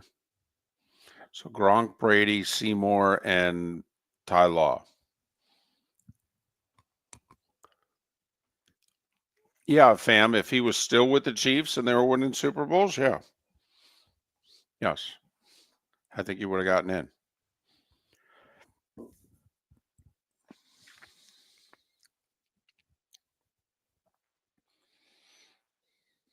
Yeah. Antonio Brown cost himself the Hall of Fame. Although you could argue his numbers are still Hall of Fame worthy. But if AB stays with the Steelers, same with Le'Veon Bell, by the way. I mean, Le'Veon Bell had stayed with Pittsburgh.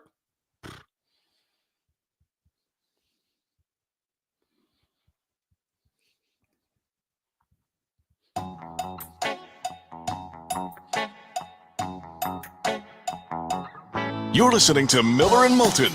And now, here's Mark Miller and David Moulton. 21 minutes past the hour. Miller and Moulton, millerandmoulton.com, Miller_Moulton on X. Our Swamp Buggy Races poll question. And you're like, wait a minute, we just had the Swamp Buggy Races. Well, they're coming up again in the first weekend of March. What can I tell you? They want you to keep them, fresh of mind. They had good crowds for the second one. They want even better crowds for the third. Go to swampbuggy.com. Which of these teams will get to the Super Bowl first? Lions, Commanders, Bills, Ravens. Mark, I actually think you gave the smart answer. You picked one of the NFC teams. Right. I picked Detroit.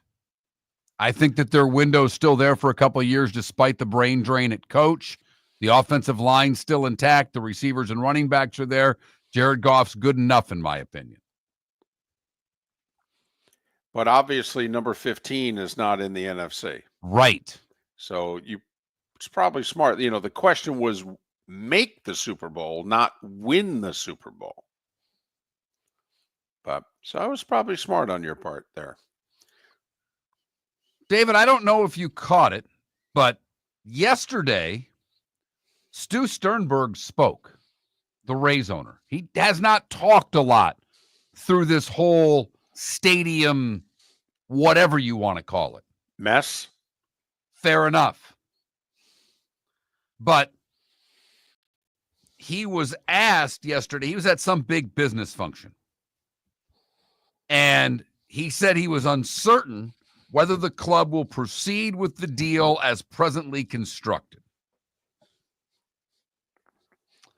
We'll decide how we want to proceed at that point, well before that point. We have to make a decision, so we'll have something by then. I will make sure our organization does what's necessary to meet whatever conditions we need to meet. Those conditions are the March 31st date that the Rays have to show a series of completed steps that will formally release the public funding for the stadium. So 9 weeks. And he says, well before that point. So they are working on that. But it is interesting that this is still a thing. Well, my understanding is the thing is that the Rays, remember, they were like, we need the stadium to be ready by opening day 28. And St. Pete and the county were like, we just got hit by the hurricane. Yeah, 2028 is not going to happen. But we can make it happen by 2029. And Sternberg was like, the Rays were huffing and puffing about that. Well, now the Rays have said, okay, all right, if we have to push it back one more year. But you got to get the Trop ready for us for 2026. I mean, we'll do 1 year at Steinbrenner Field, but you can't expect us to play any more games there than that. And the city of St. Petersburg recently said, we'll move as fast as we can, but we can't guarantee opening day in 2026. And that's apparently a bone of contention for the Rays. Yes, it is. They're already, probably should phrase that. They are not already. They are responsible per their agreement for any overruns on the new stadium that surpassed $700 million. And by they, you mean the Rays. The Rays. Correct. Now with the delay, because of the hurricane, Mm-hmm. there could be additional overruns. Correct. You add on top of that, the Trop not being ready for 26, that's more cash outlay for the Rays. Right. Or less cash income, however you want to look at it. It will cost the Rays more money to have to play at Steinbrenner Field for 2 seasons. It will. Well, aren't they paying like $15 million to the Yeah, Yankees? that's chump change. Well, it is $15 million that they weren't expecting they were going to have to lay out, and maximum seating capacity is what, 10, 11,000? Right. Their Now, average attendance. Well, it's a little more than that, but you're right. I mean, it's not much, but so they're going to jack up the prices, by the way. I'm just letting you know right now, to go to a Rays game next year is going to be pricey because the Rays are going to try to get their money back, which I think is dangerous. I would be trying to ensure, if I were the Rays, the most important thing to me for this year would be to sell out every game at Steinbrenner Field. I can't agree with you more. To let everybody in Tampa know, to let everybody in St. Pete know that there is a desire for fans to attend games and that we need this new stadium built for our fans. Sternberg has made this, like most owners do, about themselves. And that's not, to me, what they should be trying to sell right now. To me, they should be trying to do what the Falcons did at Mercedes-Benz Stadium. Reduce the price of concessions to the point where they're the cheapest outside of the Masters. By the way, Mark, quick question. Who leads the NFL in concession sales? The Falcons for like 4 years running now. And that's with the Chick-fil-A's being closed because they play almost all their games on a Sunday.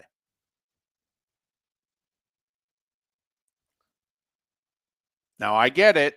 You only have so many seats. You can't sell them twice. It's not like selling 4 hot dogs instead of 2. I got it. But the other thing that I'd want to do is I'd almost want to create a demand in Tampa. Maybe we do want this team after all. David, by the way, the Phoenix Suns copied the Atlanta Falcons, and they have reduced concession prices at their games as well. And that guy paid $4 billion for that franchise. Yes, he did. Remember Artie Moreno when he took over for the Angels? When he bought them, what was the first thing he did? Reduce beer prices by like more than half. People thought he was the greatest owner in professional sports history. Now, they don't think that anymore because now he won't spend money. Hell, he won't even send his radio broadcast team to road games.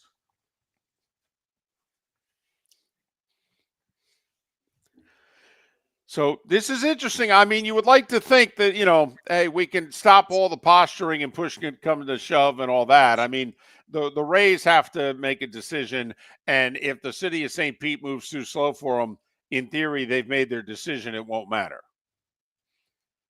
But between now and then, you can see where the Rays are still trying to get some concessions, though. They are, but the city of St. Pete has done their job. They've passed the bonds. They've passed. The city and the county have done what they've needed to do, what they are obligated to do.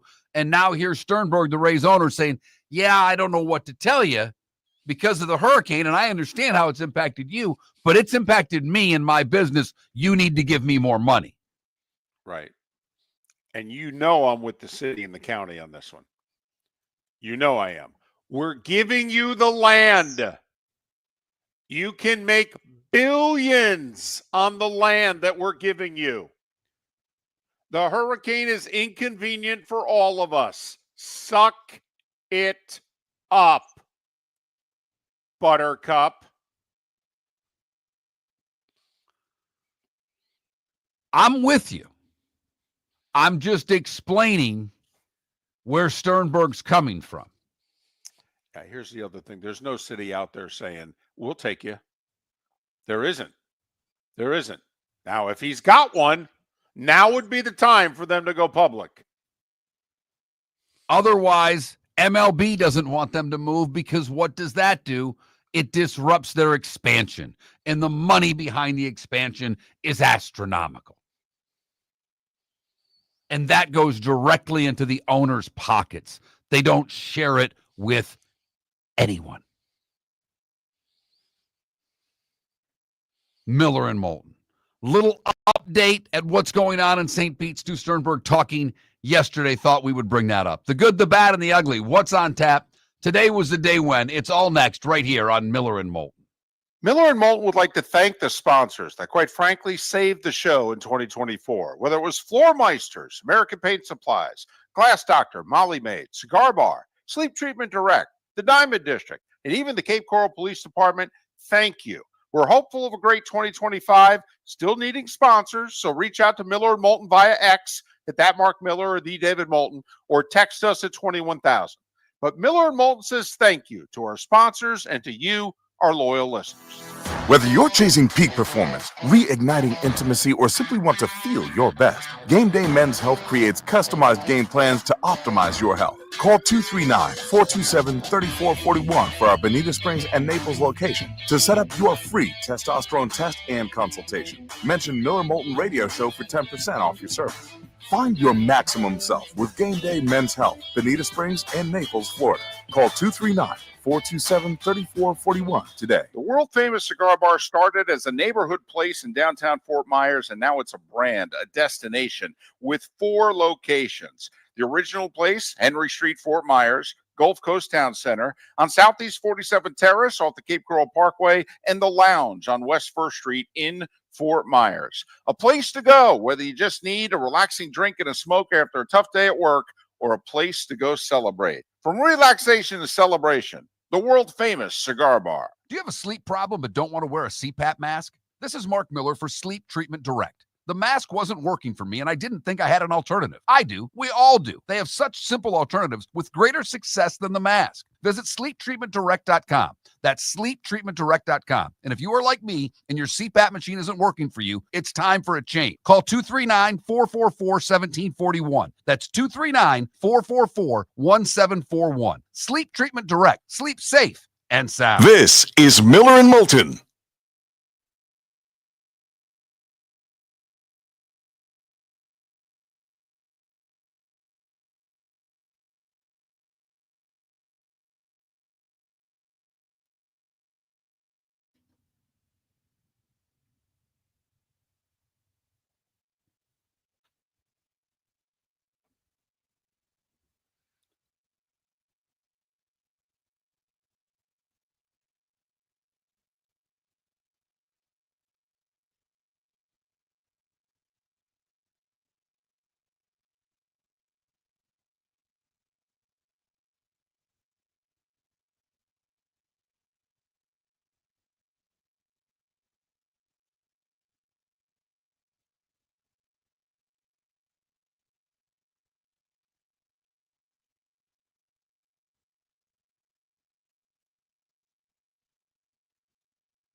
You know, an hour and a half for a softball practice is a long time. Yes, it is. Not so much for the kids to sit there and watch. It's painful.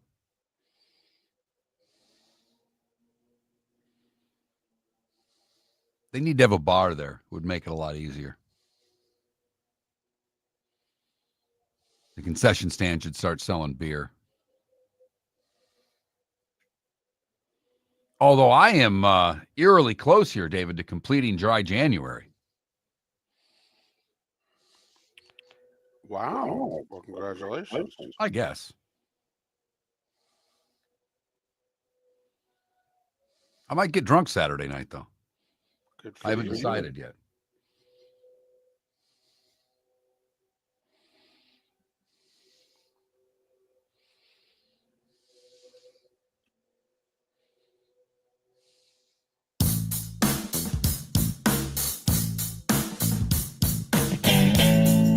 Welcome back to Miller and Moulton. Text the guys what's in your mind at 21,000. That's 21000. And now, here's David Moulton. 22 minutes till the top of the hour. 16 until we're out of here. It is the bonus hour in the 239 and the 904. Miller and Moulton, millerandmoulton.com, Miller_Moulton on X. Thanks for being with us. Seth Everett on the show tomorrow. Pat Kerwin on Friday, live from Mobile, the site of the Senior Bowl. It's that time again, nearing the end, but not quite there yet. Here's Mark Miller with Today Was the Day When. Today was the day when, brought to you by Game Day Men's Health. Game Day Men's Health creates customized game plans to optimize your health.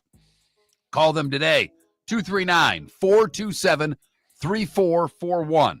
That's 239-427-3441 for their Bonita or Naples location, or go online, GameDayMen'sHealth.com. Mention Miller and Moulton for a 10% discount. We start today in 1904, when the first college sports letters were given to seniors who played on the University of Chicago's football team. They were awarded blankets with the letter C on them. That's where the whole letter jacket came from. Did you wear a letter jacket in high school, David? Yes. Today in 1958, the Lego Group patents their design of interlocking Lego bricks. Those bricks made in 1958 are still compatible with the bricks produced today. I loved Legos. They're a little intricate for me now. A lot of small pieces. I like the creativity when you just made your own thing. 1969, NFL Draft. O.J. Simpson, the first pick by the Bills. 71 Draft. Jim Plunkett, taken first by the New England Patriots. Today in 1984, Wayne Gretzky's record point scoring streak ends. Would you care to take a guess at how many games that Wayne had consecutively scored a point in, David? 70. Little high, 51. In those 51 games, the great one had 61 goals and 92 assists for 153 points. So he averaged 3 points a game for 51 games. Right. Hence the name, the Great One. Today in 1985, after the American Music Awards, a group of artists gathered in a studio, recorded We Are the World. If you've not seen the documentary and you have any love of music, I would suggest watching it. It's terrific. It is the greatest collection of musical talent ever assembled in a room. Yes. Yes. With the simple instructions from Quincy Jones, check your egos at the door. Sad day today in 1986. The Space Shuttle Challenger explodes 73 seconds after liftoff from Cape Canaveral, killing all 7 crew members, including Krista McCoffey, who was the first teacher to go to space. You know, in today's world, if we all watched that on TV like we did in 1986, I can't imagine the grief counseling that would have occurred. Whereas at our school, I went to a Catholic high school. Principal came on the overhead speaker. We said a prayer and then went back to what we were doing. There was no grief counseling. We just watched the space shuttle blow up on television. Back to computer science. If you were around then, it is one of those times in which you remember where you were. Junior in high school, I was in computer class. It was intercession, last day of break. I went out the night before and got hammered and slept in till noon. Got up, grabbed a bowl of cereal, sat down and watched it, and thought I was still, for a while, not awake. 1990 at the Superdome in Louisiana. Super Bowl 24. The Niners destroy the Denver Broncos 55-10. So Walsh had retired. Seifert's the coach. And Bill Walsh was DiBartolo's guest in the suite.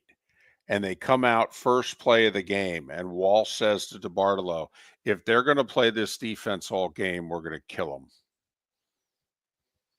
1996, Super Bowl 30 in Tempe, Arizona at Sun Devil Stadium. Cowboys beat the Steelers 27-17. Their last, haven't been back. 2001, David. A tough one for your Giants. Knew it was coming. Ray Lewis and the Ravens whoop up on the Giants 34-7. Yeah, one team was the most physical team in the league, and the other team had a finesse offense. It was a really bad matchup. Mark, I bet the Ravens hard, and they were 7.5 point favorites, and everybody knows my Giants fandom. Championship games a year ago, Chiefs beat the Ravens, Niners beat the Lions. Alan Alda from MASH is 89 years old today. Greg Popovich is 76. Golfer Nick Price is 68. Baseball player Jermaine Dye, 51. And Andre Iguodala is 41. What did I miss, David? Well, only one thing. So the American League was founded today in 1901 in Milwaukee. It went from a minor league entity to a major league one. 140 game schedule, 14-man rosters, and a players union. The franchises were in Baltimore, Boston, Chicago, Cleveland, Detroit, Milwaukee, Philly, and Washington. The Boston team was known as the Americans. The White Sox at the time were the White Stockings. Cleveland was the Blues. The other franchises, Baltimore was the Orioles. Detroit were the Tigers. Milwaukee, the Brewers. Philly, the Athletics. And Washington, the Senators. And the reason, I guess, is that the National League once, Mark, had 12 teams and it contracted to 8.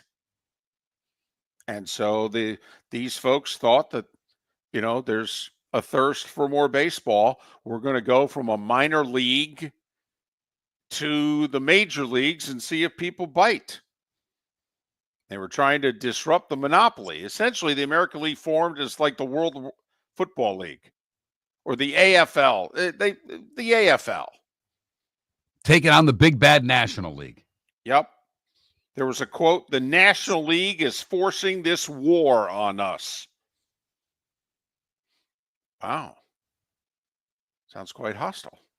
Like the All-Star games in the 70s. Time to see life a little bit differently. Here's Mark Miller with the good, the bad, and the ugly. What you got, Mark? The war, by the way, lasted 2 years, 01 and 02. By 03, the National League realized they needed the American League. They became the major leagues, And they agreed beginning in 03 to meet in this thing they called the World Series. And now you know the rest of the story. Thank you, Paul Harvey. For the good today, we go to Michigan, where a 66-year-old woman told Michigan lottery officials she stopped at Ox's Smoked Meats. I want to go to Ox's Smoked Meats. Yeah, really. In Westphalia to pick up some stocking stuffers. She bought several lottery tickets to give to family members as Christmas gifts. She kept one for herself. The one she kept? Winner, winner. $1 million.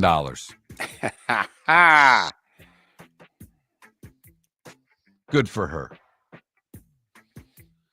For the bad, boy, it's a toss-up again. We'll go to Miami, where for the past 6 years, Francisco Mello has been a Miami-Dade Sheriff's Office deputy. Probably not so much anymore, because he was arrested after he was accused of trying to smuggle a bag full of ecstasy onto a cruise ship. Huh. There was a canine dog that sniffed out the drugs disguised as Skittles candy. He had 60 pills of X hidden inside of candy bags. He was arrested at the Royal Caribbean Terminal in Port Miami and relieved of his duties as a deputy. Finally, the ugly. We go to Wisconsin, where Randall Villarreal was a PE teacher. He took his kid to school and rear-ended another car. That's not good. He took off after rear-ending that car, said he needed to leave because he was a teacher and needed to get to school on time. That person took a picture of his license plates, and they found the car at the high school where he is indeed a teacher. When they contacted the teacher, he was runk. And I mean runk. Okay. He blew a .40. Holy smackers. Correct. Court commissioner couldn't believe it when he heard it at 8 o'clock in the morning. He said most people don't get to .40 overnight. Most people are incapacitated and don't make it. Technically speaking, sir, you could be dead. And that, David, is the good, the bad, and the ugly on Tuesday, January the 28th, brought to you by the Cape Coral Police Department. Go to capecops.com, still offering $10,000 as a new sign-on bonus for new officers. All information can be had at capecops.com. 8 games in the NHL tonight. Lightning are home for the Blackhawks. The Lightning right now are tied for the final playoff spot in the East. Now, they've got games in hand on people, but they need to start racking up the points here. I'm just saying.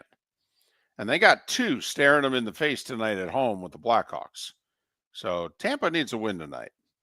Early game of note, Carolina at the Rangers, with all the changes both teams have made. And a late game of note, 10 o'clock tonight, Dallas at Vegas. Could be a Western Conference final right there. It sure could be. NBA, TNT doubleheader night. Early game, Lakers at Sixers. Lakers a 3.5-point favorite. They're playing the second game in as many nights. So you can get the Sixers at home, but then again, you never know who's going to play for the Sixers. That one's on TNT at 7:30. 10 o'clock. Ooh, how about this late doubleheader? Milwaukee at Portland. Oh. Ooh.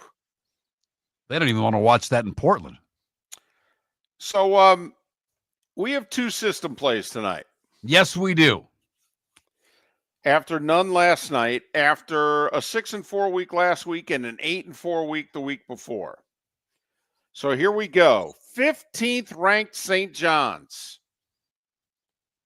on the road at Georgetown. You love the way the Hoyas are playing. They lost at Providence, but that's a blood war because of Cooley left Providence for Georgetown. That was the game of the year for Providence. Yes, This best Georgetown team probably since Iverson, to be honest with you. Georgetown getting 3.5 at home. Mark's favorite game, 6:30, FS1. We've got the Hoyas in 3.5. Road ranked favorite, at home underdog unranked. And David, you don't even need to leave the network for game 2 of the system plays. They're all on FS1 tonight, 6:30 and 8:30. Marquette ranked in the top 10. Now, we lost a system play last week because Marquette is much better than the bottom of the Big East. And unfortunately, we had to take one on the chin with Seton Hall last week, and we may take another one tonight. But it's at Hinkle. Butler getting 6.5 at home against Marquette. So we've got Georgetown and Butler at home getting points tonight against ranked teams, 6:30, 8:30, FS1. Mark, I'm just going to throw this out there. Michigan State's now ranked 7th in the country. Are you guys really that good? No, but they're not losing any games right now. And when you keep winning, you keep climbing up the rankings. Game of the night, however, is Kentucky at Tennessee. Tennessee's a 10.5-point favorite. This game will get in the upper 80s because every game Kentucky plays gets in the upper 80s. Yeah, give me the 10.5 on the road. That's a lot of points to give a legit top 15 team in the country. So I'll take Kentucky in the points tonight, 7 o'clock on the 4-Letter Network. Hey, thanks for listening. Have yourselves a great rest of your Tuesday. Seth Everett amongst our guests tomorrow here on Miller and Moulton. Miller and Moulton would like to thank the sponsors that, quite frankly, saved the show in 2024. Whether it was Floor Meisters, American Paint Supplies, Glass Doctor, Molly Maid, Cigar Bar, Sleep Treatment Direct, the Diamond District, and even the Cape Coral Police Department, thank you. We're hopeful of a great 2025, still needing sponsors, so reach out to Miller and Moulton via X at that Mark Miller or the David Moulton, or text us at 21,000. But Miller and Moulton says thank you to our sponsors and to you, our loyal listeners. American Paint Supplies, for nearly 30 years, is your one-stop shop for all your coating needs. If you are a designer, a contractor, a professional painter, or a weekend warrior, American Paint Supplies is the place where experts go to get expert solutions. At 6100 Shirley Street in Naples off of Pine Ridge, American Paint Supplies delivers the best solutions with the best products with the best support. Meet Gene and his team today at American Paint Supplies. Call 239-566-2700. That's 566-2700 or online at AmericanPaintSupplies.net. Gentlemen, as your wife mentioned getting new flooring, but you don't want to go through the hassle, well, go see the Floor Meisters in Naples next to Costco. They understand your time and money are important, so they'll make it as painless as possible. With a huge in-stock selection of carpet and Cortec, they can get you the floor your wife's been asking for. They carry wood, vinyl, carpet, and tile. If you do it yourself, no problem. They can handle that as well. So go see TJ at the Floor Meisters and tell them, just keeping it real. Mark Miller for Molly Maid. Why Molly Maid, you ask? Trust. Moulton was a customer for 15 years. Affordability. Didn't I just say Moulton was a customer for 15 years? Worry-free services. Our professional house cleaners are fully insured and a 24-hour warranty. Call Molly Maids today at 239-774-5839. That's 239-774-5839 or online at mollymaid.com/FTMYERS. That's mollymaid.com/FTMYERS. Honey, you want to come out? I haven't seen you since Glass Doctor installed our custom shower enclosure. No thanks. Well, you can't keep eating breakfast in the shower, and laminating your magazines is getting expensive. You remember we have guests coming over tonight, right? Oh, I'm sure they'd love to see the shower. It's our neighbors, and I highly doubt they want to be hanging out in our bathroom. The shower's so good, you'll never want to leave. Visit glassdoctor.com today and schedule an appointment online. The Cape Coral Police Department is growing. They are currently looking for police officers and are offering a $10,000 signing bonus to newly hired officers. If you desire a career in law enforcement, or if you are already in law enforcement and thinking about making a move to a better agency, think Cape Coral Police Department. If you're looking for a police department that is committed to excellence, that invests in the highest level of training, state-of-the-art equipment, and some of the highest compensation in all of Southwest Florida, then the Cape Coral Police Department is for you. Visit capecops.com. That's capecops.com. This is Miller and Moulton.